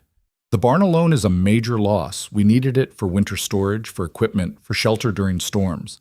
Rebuilding will take every spare dollar we have, which means no buffer for emergencies. And that's assuming Marcus stops here, which he won't. He rubbed his face with his forearm, careful of his hands. He's testing us, seeing how we respond. If we fold, he wins. If we fight back wrong, he uses it against us. We're walking a razor's edge. What does he actually want? Just the land? The water rights primarily. My property includes 2 natural springs and creek access that doesn't dry up even in drought years. With those, he could double his herd size. Without them, he's limited by his own land's capacity. Cole's jaw tightened. He offered me a fair price once, years ago. I turned him down. Since then, he's decided if he can't buy it, he'll take it. How? Legally, I mean. If I can't pay my debts or meet my obligations, the bank forecloses. Marcus has connections there. He could buy up my note and foreclose himself. Or he could make operating here so difficult and dangerous that I have no choice but to sell cheap just to escape. His pale eyes met hers. Or he could kill me and buy it from whatever relative inherits, which would be a distant cousin in Missouri who's never seen this place and wouldn't hesitate to sell. The casual way he said kill me made Eliza's blood run cold. That's murder. It's the frontier. Accidents happen. Men die all the time, thrown from horses, caught in stampedes, shot by drifters. If Marcus is careful, no one could prove it wasn't just bad luck. We won't let it get that far. I know, but I need you to understand what we're facing. This isn't just a business dispute. It's a fight for survival, and Marcus plays for keeps. He reached across the table with his bandaged hand, and she took it gently. Which is why I need you to promise me something. What? If something happens to me, if Marcus makes a move and succeeds, you take what money's in the safe and you leave. Immediately. Don't try to stay. Don't try to fight him alone. Just go. No. Eliza, no, she repeated, her voice hard as iron. I'm not promising that. If something happens to you, I'll decide then what I'm going to do. But I won't make a promise to abandon everything we've built just because you're afraid for me. I am afraid for you. Terrified, actually. Good. Be terrified. But trust me to make my own choices. She squeezed his hand carefully. You told me we face things together. That means all things, including this. Cole looked at her for a long moment, and she saw him struggle between his protective instincts and his respect for her autonomy. Finally, he nodded. Together, he agreed quietly. Even when it scares me. Especially when it scares you. Arthur left for the territorial marshal's office later that morning, carrying a detailed written account of the fire and Marcus's threats. He'd be gone at least a week. 3 days there, time for the marshal to investigate, or at least file the report. 3 days back. In the meantime, they were down a man and vulnerable. The next several days passed in tense anticipation. The men worked on clearing the barn's remains and salvaging what could be saved. Some tools, a few pieces of tack that had been in the stone storage room, iron fittings that could be reused. Cole drew up plans for a new barn, calculating materials and costs with grim efficiency. Eliza kept the household running with mechanical precision, but her mind was always half on the horizon, watching for riders or signs of trouble. She'd taken to keeping Cole's rifle within reach in the kitchen, and at night she barely slept, startling awake at every sound. Cole noticed. One evening, after she'd jumped at the sound of wind rattling the shutters, he pulled her into his arms. You need to rest, he said. Really rest. You're running yourself into the ground. I can't. Every time I close my eyes, I see that barn burning and you running into it. I see what could have happened, what still might happen. Hey. He tilted her face up to meet his eyes. I'm here. I'm alive. And I'm not going anywhere without a fight. That's what scares me. The fighting, the violence that's coming. I know. He kissed her forehead, a gesture of comfort rather than passion. But we've survived worse, both of us. We'll survive this too. She wanted to believe him. She needed to believe him. But belief was hard when the world kept proving that good things could be destroyed by men with money and malice. The attack came 5 days after the barn burned, and it was more insidious than fire. Eliza was in the garden at midday when she heard shouting from the direction of the creek. She ran toward the sound, her skirts hiked up, and found Thomas and Carson standing at the water's edge, staring at something in the stream. What is it? She called. Thomas turned to her, his face pale. Cattle. Dead. Upstream. Eliza's stomach dropped. She approached the creek and saw what they'd found, the water running slightly murky, and caught against the rocks downstream, the bloated corpse of a steer wearing Marcus Thornton's brand. Poisoned water, or at least water contaminated by a strategically placed dead animal. Get Cole, she said urgently, and don't let anyone drink from the creek until we figure out what we're dealing with. Cole arrived within minutes, his expression darkening as he assessed the situation. How long has it been there? Can't tell for sure, Carson said, but given the bloat, at least a day, maybe 2. Long enough for the contamination to reach us. Cole's hands clenched into fists, aggravating his healing burns. Everyone switches to well water immediately. Thomas, take 2 men and get that carcass out of the creek, downstream from our property, and make sure you're careful. We don't know if it died naturally or was poisoned deliberately. You think Marcus would poison his own cattle? Eliza asked. I think Marcus would do whatever it takes. 1 steer is nothing to him if it accomplishes his goal. Cole's jaw was tight with barely contained rage. And his goal is making this place uninhabitable. They spent the rest of the day managing the crisis. The well could provide enough water for the household and the men, but watering the horses and cattle from it would be impossible. The well couldn't support that much draw. They'd need the creek, which meant they had to ensure the contamination cleared. Cole sent riders downstream to check for more carcasses and upstream to find where this one had been placed. They found 2 more dead cattle above their property, all wearing Thornton's brand, all positioned to maximize water contamination. He's not even being subtle anymore, James said that evening as they gathered to discuss the situation. His leg had healed enough that he was back to full work, though he still limped when tired. This is deliberate sabotage. Which we still can't prove, Cole said bitterly. Marcus will claim his cattle wandered onto our property and died naturally. The territorial laws about water contamination are vague enough that he can argue ignorance. So we do nothing? Carson's frustration was evident in his voice. We document it, add it to the report Arthur's filing, and we adapt. Cole looked around at his men. We're going to have to haul water from the well to troughs for the livestock until the creek clears. It'll be hard work, but it's doable. The men nodded, grim but determined. That night, alone with Cole in his room, Eliza let her own frustration show. He's winning, she said, pacing the small space. He's destroying us piece by piece, and we're just taking it. We're surviving it, Cole corrected. There's a difference. For how long? How much can this ranch take before it breaks? As much as it needs to. He caught her hand as she paced past him, pulling her to stop.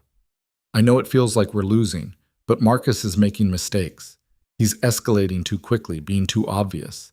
Eventually he'll do something he can't explain away, and we'll have him. And if we don't survive long enough to see that happen, Cole pulled her down to sit beside him on the bed. Then we tried. We fought. We didn't just surrender. That's not good enough. It's all we have. Eliza wanted to argue, to rail against the injustice of it all, but she was too tired. She leaned against Cole's shoulder, feeling the solid warmth of him, and tried to find comfort in his presence. I'm scared, she admitted quietly. Me too. You? I've never seen you scared of anything. That's because you've never been at stake before. He turned to face her, his pale eyes intense. I'm not afraid of losing the ranch. I built it once, I could build it again. I'm afraid of losing you. Of Marcus deciding you're a weak point he can exploit. Of coming back one day and finding out he's taken you from me the way he's trying to take everything else. The raw vulnerability in his voice undid her. This man who held everything so tightly controlled, who never let anyone see weakness, was showing her his deepest fear. I'm not going anywhere, she said fiercely. Marcus Thornton doesn't get to win. Not the ranch, not me, not us. We're stronger than he thinks. Are we? Yes, because we have something he doesn't understand. We have people who actually care about this place, about each other. His men work for money. Ours work for something more. She cupped his face in her hands. That makes us dangerous in ways he can't calculate. Cole kissed her then, and it was desperate and fierce and full of all the words they couldn't say. They clung to each other like drowning people, seeking comfort and connection in a world that seemed determined to tear them apart. Afterward, lying tangled together in the darkness, Eliza made a decision. We need to change tactics, she said. What do you mean? We've been reactive, waiting for Marcus to attack and then responding. We need to be proactive. Cole propped himself up on one elbow, wincing slightly from his healing burns. What did you have in mind? Information. Leverage. Something we can use against him. Her mind was racing now, pieces clicking into place. Marcus is rich and powerful, but rich and powerful men always have secrets, things they don't want exposed. We find those secrets, and suddenly we have something to negotiate with. That's dangerous.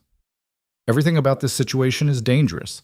At least this way we're taking action instead of just absorbing punishment. Cole was quiet for a moment, considering. You're talking about digging into his business, his connections, his history. Yes. That could backfire spectacularly. It could. But doing nothing guarantees we lose. At least this gives us a chance to win. She met his eyes in the darkness. I didn't survive losing everything once just to passively watch it happen again. I'm done being a victim, Cole. I'm ready to fight back. She saw the moment he made his decision, saw the shift in his expression from protective caution to grim determination. All right, he said, we fight back, but carefully and smart, and only when we're sure of what we're doing. Agreed. And Eliza, if this goes wrong, if Marcus figures out what we're doing and comes after you, then I'll handle it, she interrupted. Stop trying to protect me from consequences I'm choosing. I know what I'm risking. He pulled her close, his arms tight around her. You're the most terrifying woman I've ever met. Good. Maybe Marcus should be terrified too. Arthur returned a week later with news that was simultaneously hopeful and disappointing. The territorial marshal had filed the reports and promised to investigate, But he'd also made it clear that without concrete proof, his hands were tied. Marcus Thornton was a respected businessman with powerful friends. Accusations would need to be ironclad. He did say one thing that might help, Arthur told Cole and Eliza in the privacy of Cole's office. There have been other complaints about Marcus over the years, other small ranchers who claimed harassment and sabotage. None of them stuck because Marcus has good lawyers and better alibis. But the marshal said if we can document everything, dates, times, witnesses, damages, eventually there will be enough of a pattern that even Marcus's lawyers can't explain it away. So we wait and collect evidence while he destroys us, Cole said flatly. Or we find evidence that can't be explained away, Eliza said. Evidence that proves his pattern of behavior isn't just against us. Arthur looked between them, his weathered face thoughtful. You're planning something. Maybe, Cole admitted, but it's better if you don't know details. If things go wrong, I want you insulated. Boss, I've been with you 15 years. I'm not getting insulated now. Arthur, no. The old cowboy's voice was firm. You want to dig into Marcus's business? Fine. But you're going to need help. And I've got contacts Marcus doesn't know about, men who've worked for him over the years and left with grievances. Let me make some inquiries, quiet ones. Cole looked at Eliza, who nodded slightly. They needed allies in this, and Arthur was trustworthy. All right, Cole said, but carefully. If Marcus even suspects we're investigating him, he'll escalate, Arthur finished. I know. I'll be smart about it. Over the next 2 weeks, Arthur made trips to neighboring ranches and towns, ostensibly checking on supply prices and equipment, but actually gathering information. He returned with fragments of a disturbing picture. Marcus Thornton had driven at least 5 other ranchers out of business over the past decade using similar tactics: fire, contaminated water, legal harassment, physical intimidation. 2 of those ranchers had left the territory entirely. One had died in what was ruled an accidental shooting, but looked suspicious in hindsight. He's got a system, Arthur reported. Identifies properties he wants, makes an offer, and when it's refused, he systematically destroys them until they have no choice but to sell. Sometimes it takes months, sometimes years, but he always wins eventually. Not this time, Cole said with quiet intensity. There's more, Arthur continued. One of the ranchers he forced out, a man named William Chen, kept detailed records of everything Marcus did. Dates, times, witnesses. He tried to bring charges, but Marcus's lawyers buried him in legal fees until he gave up. But Chen still got those records, and he'd be willing to share them if it means taking Marcus down. Eliza felt hope spark in her chest. Where is he now? Denver. Runs a freight company. Successful, actually. Getting forced out of ranching turned out to be the best thing that happened to him, though he's still bitter about how it happened. Arthur pulled a folded paper from his pocket. I've got his address. He said he'd meet with us if we came to him. That's 3 days' ride, Cole said, his mind already calculating logistics. I can't leave the ranch that long, not with Marcus watching for weakness. I'll go, Eliza said immediately. Both men turned to stare at her. Absolutely not, Cole said. Why not? I can ride well enough. I'm not an asset Marcus would think to target if I'm traveling, and I can be diplomatic in a way that might make Chen more willing to cooperate. It's too dangerous. Everything is dangerous right now. At least this danger serves a purpose. She stepped closer to Cole, her voice firm. You need those records. They might be the key to everything, and you need to stay here to protect the ranch. So I go. I'll go with her, Arthur offered. 2 riders, moving fast, keeping to less traveled routes. We can be there and back in 8 days, 9 at most. Cole looked like he wanted to argue, to forbid it, to lock Eliza in the house until the danger passed. But she saw the moment he recognized the logic of her argument, and more importantly, recognized her right to make this choice. 8 days, he said finally. You stay together, you avoid Marcus's people, and if anything feels wrong, you abandon the mission and come straight back. Agreed, Eliza said. And Arthur? Cole's voice dropped to something dangerous. If anything happens to her, I hold you responsible. Nothing will happen to her, Arthur promised. You have my word. They left before dawn 2 days later, riding fast and light with minimal supplies. Eliza had traded her dress for men's trousers and a long shirt, borrowed from the bunkhouse and altered to fit, that would let her ride more easily and draw less attention. Her hair was braided and hidden under a wide-brimmed hat, and with dust on her face she could pass for a young man at a distance. Cole had held her the night before like he was memorizing the feel of her, his fear for her safety palpable in every touch. "Come back to me," he'd whispered against her hair. "Always," she'd promised. "I have too much to live for now." The ride to Denver was hard but uneventful. They pushed the horses during the day and camped rough at night, always choosing sites that offered good visibility and defensible positions. Arthur proved to be steady company, telling stories of his years on the frontier that helped pass the time and take Eliza's mind off her worry about what might be happening back at the ranch. They reached Denver on the third day, tired and dusty but intact. William Chen's freight office was in the warehouse district, a substantial operation that spoke of success. Chen himself was in his 40s, compact and sharp-eyed, with the bearing of someone who'd survived hard times and come out stronger. When Arthur explained why they'd come, his expression hardened with recognition. "Marcus Thornton," he said, the name bitter on his tongue. "I wondered when someone would finally stand up to him seriously." "Will you help us?" Eliza asked. Chen studied her, seeming to look past the trail dust and borrowed clothes to the determination underneath. "You know what you're risking. Marcus doesn't forgive people who oppose him, and he especially doesn't forgive people who cost him money or reputation. I know, but he's trying to destroy something I love, and I won't let that happen without a fight." Something in her words seemed to resonate with Chen. He nodded slowly. "All right, I'll give you copies of my records, everything I documented about Marcus's tactics against me and the other ranchers I knew about. Dates, witnesses, financial records showing how he undercut prices to starve us out, legal filings, everything." He paused. "But understand, this isn't enough on its own. Marcus has too many connections, too much money. You'll need more than documentation. You'll need leverage that threatens him personally." "Like what?" Arthur asked. "Like proof of criminal activity the territorial authorities can't ignore, or evidence of business practices that would make his wealthy backers reconsider their investments." Chen pulled out a thick folder from his safe. "These records are a start, but if you really want to beat him, you need to find where he's vulnerable. And he is vulnerable. All men like him are. They build their power on secrets and exploitation, and secrets can be exposed." Eliza took the folder with shaking hands. It was heavier than she expected, full of years of pain and struggle. "Thank you." "Don't thank me yet. This is just the beginning of your fight." Chen's expression was grim. "But since you're willing to have it, I'll tell you one more thing, something I learned after I left ranching and started dealing with freight.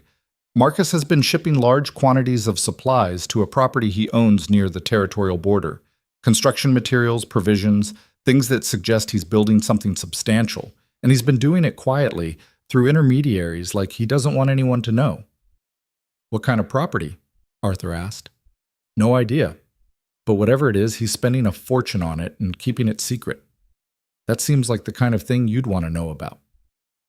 They left Denver the next morning with the records secured in Arthur's saddlebags and a new lead to investigate. The ride back was faster, both of them eager to return with what they'd learned. They were half a day from the ranch when they saw the smoke. Eliza's heart stopped at the sight of that dark plume rising against the afternoon sky, exactly where Blackwood Ranch should be.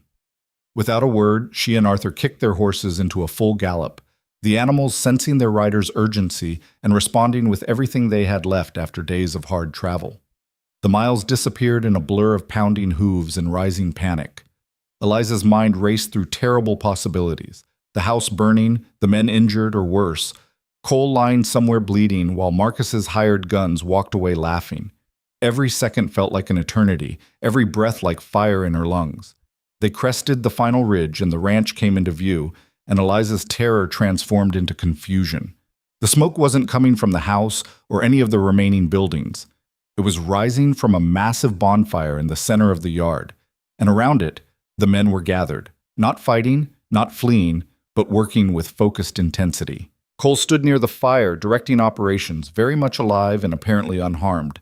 Relief hit Eliza so hard she nearly fell from her horse. They rode into the yard at a reckless speed, and Cole turned at the sound of hooves, his face transforming from concentration to pure relief when he saw Eliza. He was moving toward her before she'd even dismounted, and then his arms were around her, holding her so tightly she could barely breathe. "You're all right," he said against her hair. "Thank God you're all right." "What happened?" "The smoke. We thought—" "Controlled burn," he said, pulling back to look at her face like he needed to confirm she was real. "We're burning diseased wood and contaminated supplies. Marcus tried something new while you were gone." Arthur had dismounted and was already talking to James, getting the full story. Eliza listened as Cole explained, his arms still wrapped around her waist like he couldn't bear to let go. 3 days after they'd left, Marcus's men had ridden onto the property in broad daylight, 6 of them, armed and bold as brass. They'd claimed to be territorial land surveyors checking boundary markers, but they'd trampled through the garden, let several head of cattle loose, and before leaving had left a stack of lumber near the equipment shed that they claimed was a goodwill gift to help with the barn rebuilding. "Except the lumber was infested," Cole said, his voice tight with controlled anger. "Powder post beetles would have spread to every piece of wood on the property if we'd used it. Thomas caught it before we incorporated any into the new barn frame, but it was close." "So you're burning it," Eliza said.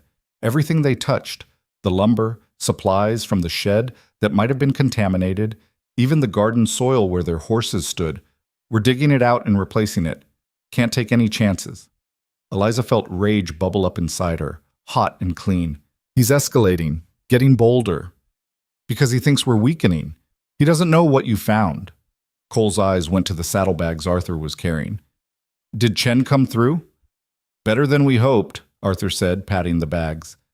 "We've got documentation going back a decade, plus a lead on something Marcus is building near the border, something he's keeping quiet." Cole's expression sharpened with predatory interest. "Tell me everything, but first—" He looked at Eliza, his hand coming up to cup her face. "I'm glad you're back. It was the longest 8 days of my life." "Mine too," she admitted. "But we got what we needed."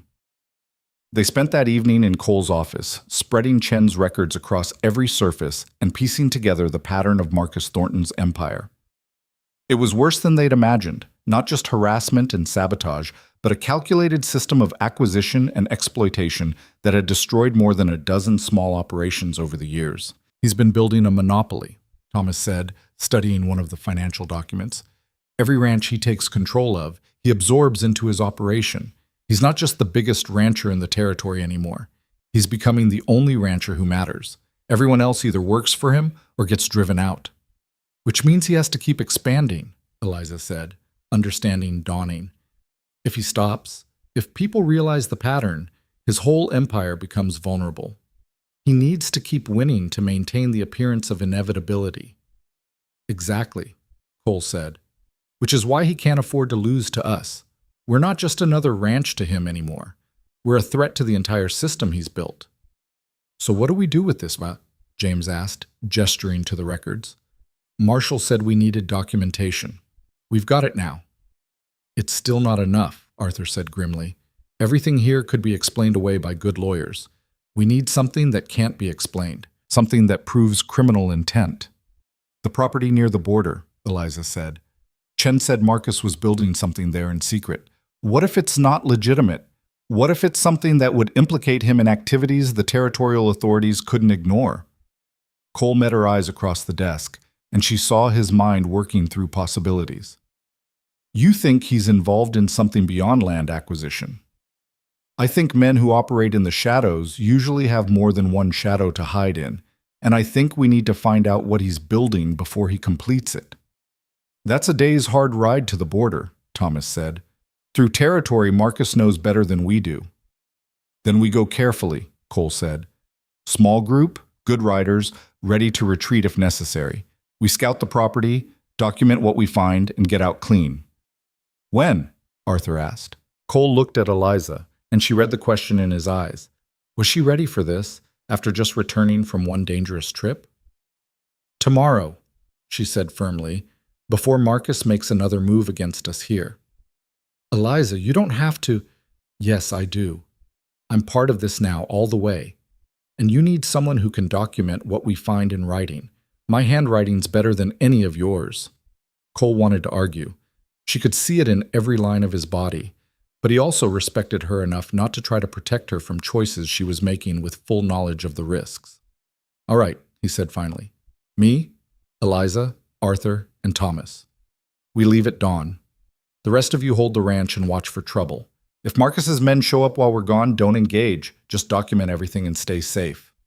The men nodded and dispersed to prepare, leaving Cole and Eliza alone in the office, surrounded by evidence of Marcus Thornton's crimes.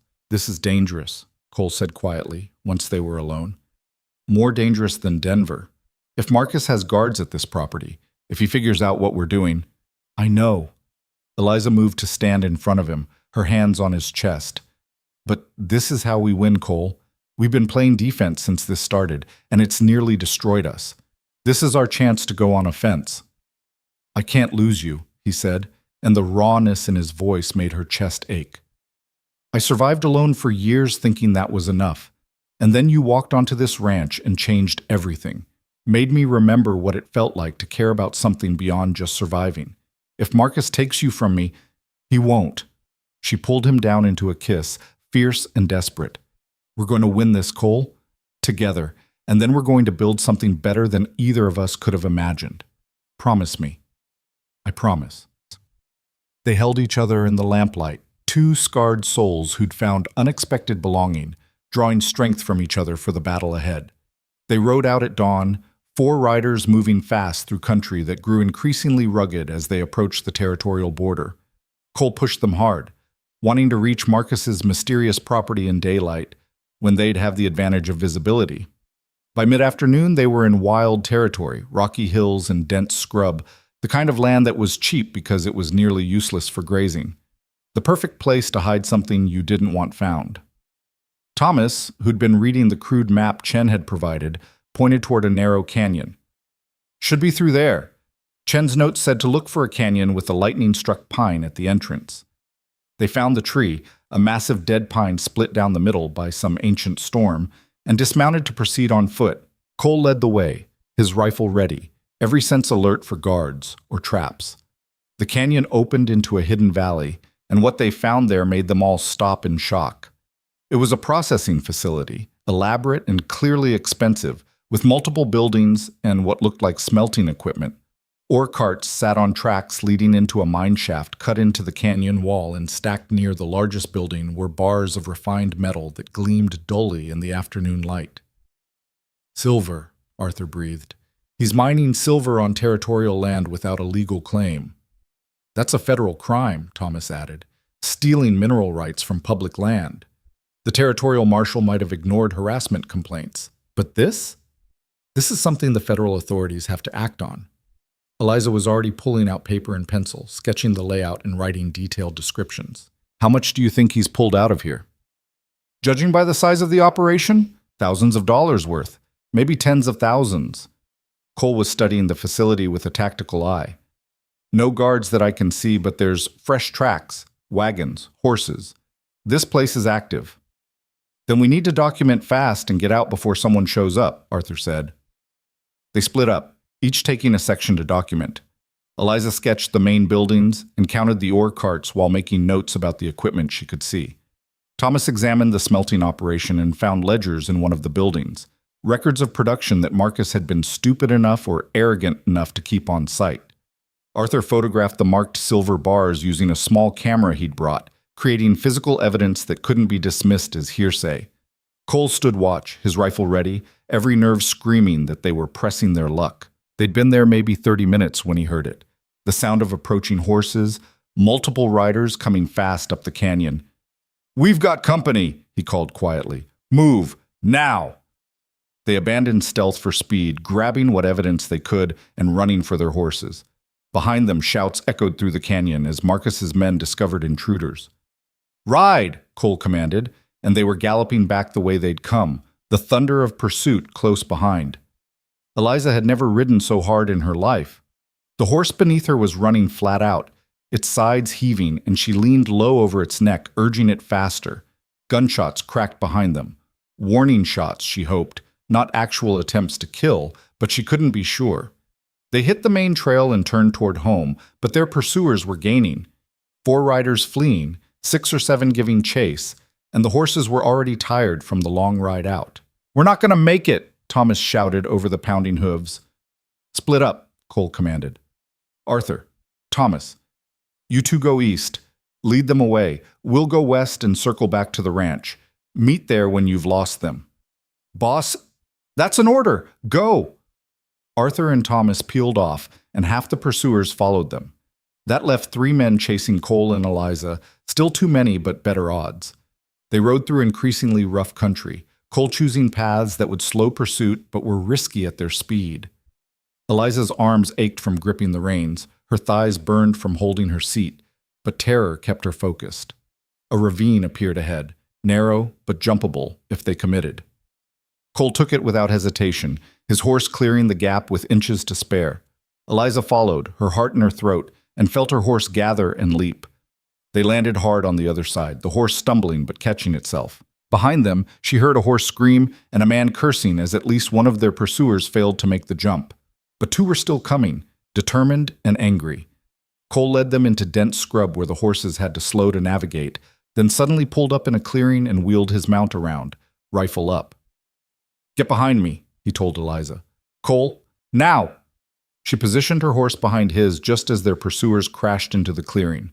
They pulled up short, seeing Cole's rifle aimed and steady. "That's far enough," Cole said, his voice deadly calm.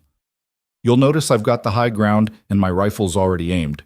You boys want to try your luck? Go ahead, but I guarantee I drop at least one of you before you clear leather." The men hesitated, hands hovering near their weapons but not drawing. They were hired muscle, not suicidal. "Marcus Thornton's going to hear about this," one of them said. "You just made a big mistake, Braddock." "No, Marcus made this big mistake. He's been mining silver on federal land without a claim. That's a federal crime, and we've got documentation that'll bury him." Cole's smile was sharp as a knife. "So you ride back and tell Marcus that his empire is about to come crashing down. And tell him if he sends anyone else after me or mine, they won't get a warning. They'll get bullets." The men exchanged glances, clearly calculating whether their pay was worth dying for. Apparently deciding it wasn't, they turned their horses and rode back the way they'd come, though their posture suggested this wasn't over. Cole kept his rifle up until they were out of sight, then lowered it with a shaking hand. "You all right?" he asked Eliza. Terrified but alive. She was shaking too, the adrenaline starting to fade and leave her weak. "Did we actually just threaten Marcus Thornton's men?" "Yes, which means things are about to get very complicated very fast." Cole holstered his rifle and moved his horse closer to hers, reaching out to take her hand. "But we have what we needed. Evidence of federal crimes. That changes everything." They rode toward the ranch at a more cautious pace, taking a circuitous route in case more of Marcus's men were searching. It was full dark by the time they arrived home, and they found Arthur and Thomas already there, having successfully evaded their pursuers. The men gathered in Cole's office again, this time with the evidence spread out alongside Chen's records. The ledgers from the mine, Eliza's detailed sketches, Arthur's photographs, Thomas's notes on the smelting operation. Together, it painted a damning picture. "We need to get this to the federal marshal," Cole said. "Not the territorial one. He's too close to Marcus. We need someone from the capital who has jurisdiction over federal land claims." "That's a week's travel to Santa Fe," Arthur said. "And Marcus will be expecting us to try something like this now that his men know we found the mine." "Then we don't all go." Cole looked at Eliza.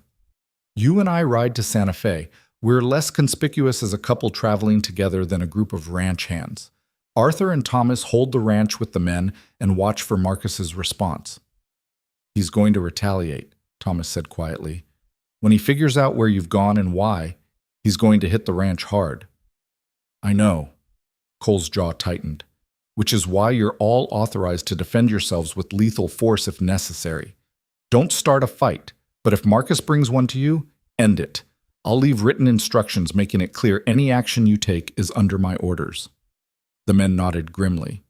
They all knew what was being asked of them. Hold the line while Cole and Eliza struck the killing blow against Marcus's empire. "When do we leave?" Eliza asked. "First light. We pack light, ride fast, and we don't stop for anything." Cole looked at her with those winter sky eyes full of determination and fear. "This is it, Eliza. We're gambling everything on this trip. If we don't make it, if the federal marshal won't act, if Marcus catches us on the way, then we'll have tried everything we could," she finished, "and we'll face whatever comes together." They spent that night preparing for departure and saying quiet goodbyes to men who'd become family. James gripped Eliza's hand with fierce emotion, still limping slightly on his healed leg. "You saved my life, ma'am. Whatever happens, I won't forget that." "You saved the ranch," she told him. "That's how you repay me." Arthur pulled Cole aside for a long conversation Eliza couldn't hear, but she saw the old cowboy grip Cole's shoulder with something like a father's blessing. These men had built something together that went beyond employment, beyond business. They'd built trust, and that was worth fighting for. Cole and Eliza lay together that night in his room, holding each other in silence. There was too much to say and no words adequate for the moment. "If something goes wrong," Cole started, "nothing will go wrong. But if it does," Eliza put her fingers over his lips, "then we'll face it when it happens. Right now, in this moment, we're together and alive and fighting for something that matters. That's enough." He kissed her fingers, then pulled her close. "I love you," he said, the words raw and unpracticed, like they'd been locked behind his walls for so long he'd forgotten how to say them. "I should have said it sooner, but I love you. You changed my life, Eliza Warren, made me believe in something beyond just survival." Her eyes burned with tears. "I love you too. You gave me a home when I had nothing, gave me purpose, gave me a reason to be strong again instead of just enduring." They made love with a desperate tenderness, memorizing each other's bodies like maps they might need to navigate in darkness. And when they finally slept, it was tangled together, drawing comfort from shared warmth and the solid reality of each other's presence. Dawn came too soon and not soon enough. They dressed in silence, packed the evidence carefully in waterproof oilcloth, and prepared for the journey. The men were already up, seeing them off with grave faces and clasped hands. "Keep the ranch safe," Cole told them. "That's all I ask." "We will, boss," Arthur promised. "You just make sure that bastard pays for what he's done." They rode out as the sun painted the eastern horizon gold and red, two figures heading toward an uncertain future but facing it together. The miles passed in focused silence as they pushed the horses hard, aware that every hour mattered. Marcus would realize where they were going eventually, and when he did, he'd try to stop them. They camped rough the first 2 nights, never lighting fires, always choosing defensive positions where they could see anyone approaching. The constant vigilance was exhausting, but neither complained. This was what survival looked like at its sharpest edge. On the 3rd day, riders appeared behind them, 4 men moving with purpose, closing the distance steadily. Marcus's men, sent to intercept them. "How far to Santa Fe?" Eliza asked, her heart racing. "Half a day if we push hard." Cole studied the pursuers, calculating distances and speeds. "They'll catch us before that if we try to outrun them straight through. We need to slow them down." "How?" His smile was grim. "Trust me?" "With my life." He led them off the main trail and into rocky terrain, then up a narrow pass that climbed steeply. The pursuers followed, but the difficult ground slowed everyone. Near the top, Cole dismounted and pulled his rifle. "Keep going," he told Eliza. "When you hear shooting, ride like hell for Santa Fe. Don't stop, don't look back. Get to the federal marshal and give him everything. I'm not leaving you." "You have to. If we both stay, they'll kill us both or capture us both. If you go, at least the evidence gets through." He grabbed her face, kissed her hard. "I'll hold them here as long as I can, then circle around and meet you in Santa Fe. But you have to go now." "Cole, I love you. Now ride." He slapped her horse's flank, sending it leaping forward, and Eliza had no choice but to hang on as the animal climbed the pass and crested the ridge. Behind her, gunfire erupted, single shots, carefully placed, Cole using the high ground to his advantage. She rode with tears streaming down her face, hating herself for leaving him, but knowing he was right. The evidence had to get through. Everything they'd fought for depended on it. The miles to Santa Fe passed in a blur of desperate flight. She pushed her horse mercilessly, stopping only briefly to let it breathe before pushing on. The sun was setting when the territorial capital finally appeared on the horizon, and she urged her exhausted mount toward it with the last of both their strength. The federal marshal's office was near the central plaza, a substantial building that represented order and law in a lawless territory. Eliza half fell from her horse and stumbled inside, the evidence clutched in her arms. "I need to see the federal marshal," she gasped to the clerk at the desk. "It's urgent. Criminal activity on federal land." The clerk took in her disheveled appearance, trail-worn, exhausted, wild-eyed, and seemed to assess whether she was serious or hysterical. "The marshal's in a meeting, ma'am. If you'd like to leave a report—" "This can't wait." Eliza slammed the evidence on the desk. "Marcus Thornton has been mining silver on federal land without a claim. These are production records from his illegal operation, photographs, witness testimony, and documentation of a pattern of criminal behavior going back a decade. If your marshal won't see me immediately, I'll go to the territorial governor's office and explain why federal law enforcement was too busy for meetings to stop a major theft of federal resources." The clerk's eyes widened. He disappeared into the back office, and moments later a tall man in his 50s emerged, his badge marking him as Federal Marshal Robert Hayes. "You're making serious accusations," he said, his voice measured. "I hope you can back them up." "I can." Eliza opened the oilcloth and spread the evidence across his desk. Chen's records, the photographs, the ledgers, her sketches, everything they'd risked their lives to gather. Marcus Thornton owns the largest ranch operation in this territory. He's been systematically destroying smaller ranchers who won't sell to him, using arson, sabotage, contamination, and intimidation. That's criminal but hard to prove definitively. But this, she pointed to the mine documents, this is federal theft. He's been running an illegal mining operation on public land, extracting thousands of dollars in silver without filing claims or paying federal taxes. You can verify everything here: the location, the production records, the refined silver bars bearing his mark. Marshal Hayes examined the evidence with growing intensity, his expression hardening as he absorbed the scope of what they'd documented.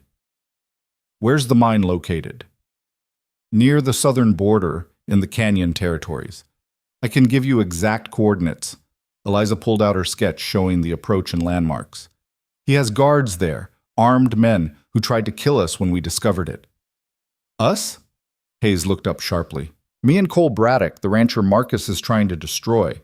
Cole held off Marcus's men so I could get here with the evidence. He was supposed to follow, but..." Her voice broke. "He might be dead. He might have died so this evidence could reach you." Something in her raw emotion seemed to convince the marshal more than any amount of documentation could. This wasn't some calculated political maneuver. This was desperation, real and absolute. "Wait here," he said, gathering up the most damning documents. "I need to consult with my deputies and prepare a federal warrant. If everything you've shown me checks out, and it appears to, we'll be riding to arrest Marcus Thornton and seize his illegal operation within the hour." "Thank you," Eliza whispered. Hayes paused at the door.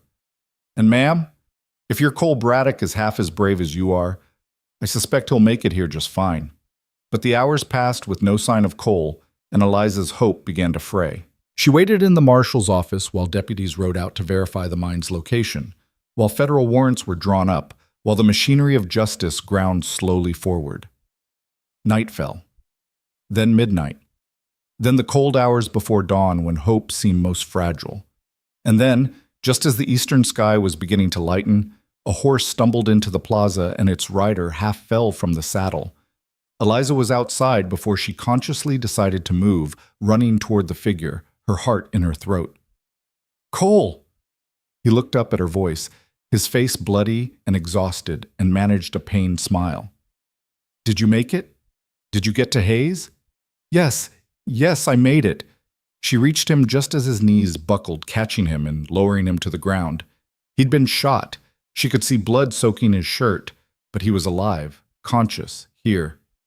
"You're hurt." "Just a graze. Looks worse than it is." He gripped her hand with desperate strength. "The evidence?" "With the federal marshal. He's preparing warrants to arrest Marcus and seize the mine. You did it, Cole. We did it."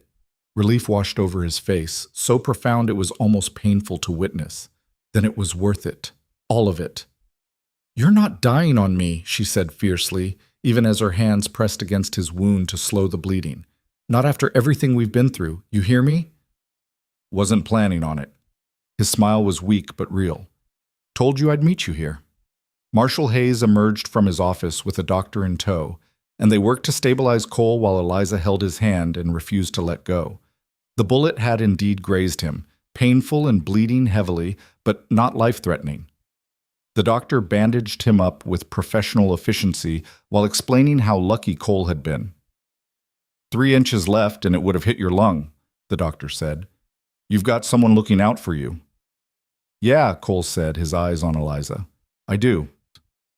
By mid-morning, the federal marshals rode out with a full complement of deputies, armed with warrants and authority that Marcus Thornton's money and connections couldn't circumvent. Cole and Eliza stayed in Santa Fe to recover and provide additional testimony, but they received regular updates as the situation unfolded. Marcus had tried to destroy evidence when he realized the Federals were coming, but he'd been too slow. They'd caught him at the mine site with silver bars in mid-transport, production ledgers still on the premises, and enough physical evidence to prove systematic theft of federal resources. His hired men had scattered or surrendered, and Marcus himself had been arrested and taken to the federal facility to await trial. The scope of his illegal activities stunned even the marshals who'd seen plenty of frontier criminality. The mine had produced over $50,000 in silver over 2 years, a fortune, all stolen from federal land. Combined with Chen's documentation of his pattern of criminal behavior, Marcus faced charges that would put him away for decades, even if his expensive lawyers managed to mitigate some of them. More importantly, his empire had collapsed. Without Marcus's ruthless management and constant pressure, the system he'd built began to fall apart. Ranchers he'd driven out started returning, filing their own complaints and lawsuits. His business partners distanced themselves to avoid contamination. His political connections evaporated as officials realized association with him was now career poison. The territorial newspapers ran sensational stories about the wealthy rancher who'd been systematically breaking federal law while presenting himself as a pillar of the community. Public opinion turned decisively against him. Within 3 weeks, Marcus Thornton went from being one of the most powerful men in the territory to a cautionary tale about greed and hubris. Cole and Eliza received word from Arthur that the ranch was safe. Marcus's men had scattered once news of his arrest spread, and there had been no further attacks. The men had started clearing ground for the new barn, confident now that they'd have the time and security to complete it. "We should go home," Cole said one evening as they sat on the hotel balcony watching the Santa Fe sunset. His wound was healing well, and restless energy had replaced the pain. "The ranch needs us." "Home," Eliza repeated, testing the word. It still felt miraculous, having a place that deserved that name. "Yes, let's go home." They rode back together, this time without fear of pursuit, and arrived at Blackwood Ranch to a welcome that made Eliza's throat tight with emotion.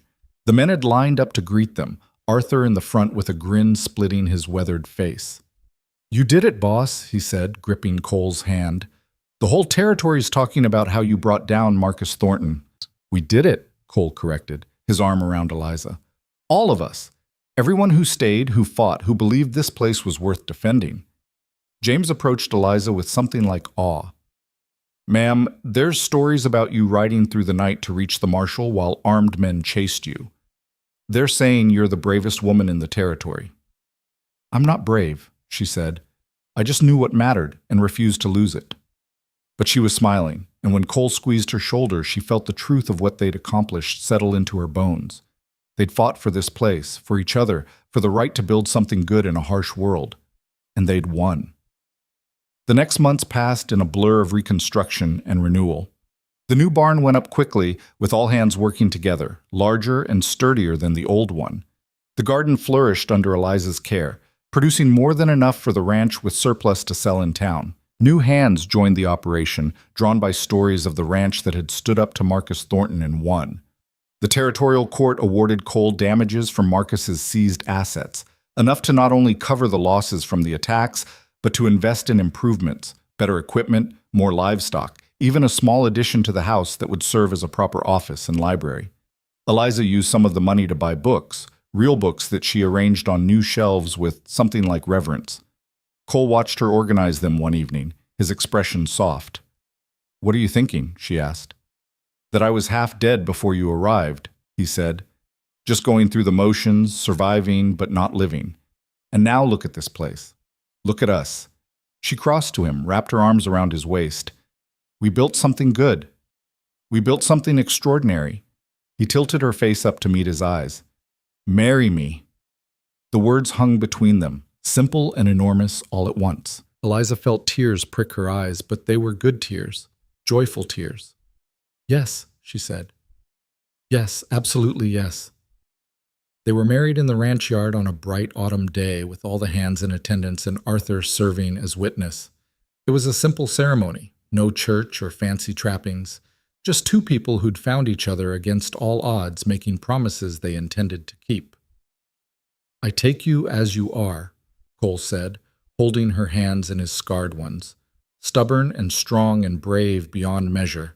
Everything I am, everything I have, is yours." "I take you as you are," Eliza replied, her voice steady despite her emotion. "Fierce and loyal and honest to your core. Everything I am, everything I hope to be, is built on what we've made together." They kissed as husband and wife, and the men cheered, and for that perfect moment, everything was exactly as it should be. The ranch thrived over the following years, becoming known throughout the territory not just for the quality of its cattle, but for the way it was run. Fairly, honestly, with respect for the people who worked it. Other ranchers started copying their methods, treating their hands better, investing in their operations rather than just extracting value. Eliza became something of a legend herself, the woman who'd saved a young hand's life with frontier surgery, who'd ridden through the night to bring down a corrupt empire, who'd transformed a failing ranch into a model of what frontier life could be. People came from surrounding areas just to meet her, and she welcomed them with the same practical hospitality she'd always shown. She and Cole built additions to the house as their family grew, 2 children, a boy and a girl, who grew up running wild on the prairie with the ranch hands teaching them to ride, and Eliza teaching them to read from the growing library. The children never knew the hunger and fear their parents had survived, never understood what it meant to have nowhere to go and nothing to lose. That was intentional. Cole and Eliza had fought so their children wouldn't have to, but they told the children the story anyway, when they were old enough to understand, about the widow who arrived with nothing but a battered trunk and desperate hope. About the rancher who'd forgotten what it meant to trust or care, about how they'd found each other in a place as harsh as the land itself and built something that transformed not just themselves, but everyone around them.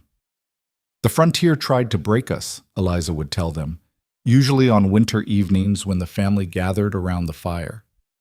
"It broke a lot of people, but it didn't break us because we refused to break alone. We held each other up when falling seemed inevitable, and we fought for something bigger than just survival." "What did you fight for?" her daughter would ask, even though she'd heard the answer 100 times. "For home," Eliza would say, looking at Cole across the room, still finding wonder in the fact that this strong, complicated man was hers and she was his. "For belonging. For the right to build something good in a world that tried to convince us good things weren't possible." Years later, after the territory became a state and the frontier gave way to settlement, historians would write about the transformation of the Western territories. They'd document the land rushes and cattle drives, the legal battles and political maneuvering. Some would mention the fall of Marcus Thornton as an example of frontier justice prevailing over corruption. But the real story, the one that mattered, wasn't in the history books. It was in the ranch that still stood, prosperous and strong, run by children who'd inherited their parents' determination and integrity. It was in the community that had grown up around Blackwood Ranch, built on principles of fairness and mutual support that Eliza and Cole had modeled. It was in the way people in the territory still told the story of the widow and the rancher who'd refused to be broken, who'd fought back against impossible odds and won, who'd proven that strength wasn't about being alone and invulnerable. It was about finding people worth fighting for and refusing to let them go. On warm summer evenings, when the work was done and the prairie wind sang through the grass, Cole and Eliza would sit on the porch they'd built together and watch the sunset paint the sky in impossible colors. Sometimes they'd talk, sharing thoughts and plans and memories. Sometimes they'd sit in comfortable silence, the kind that only comes after years of sharing a life.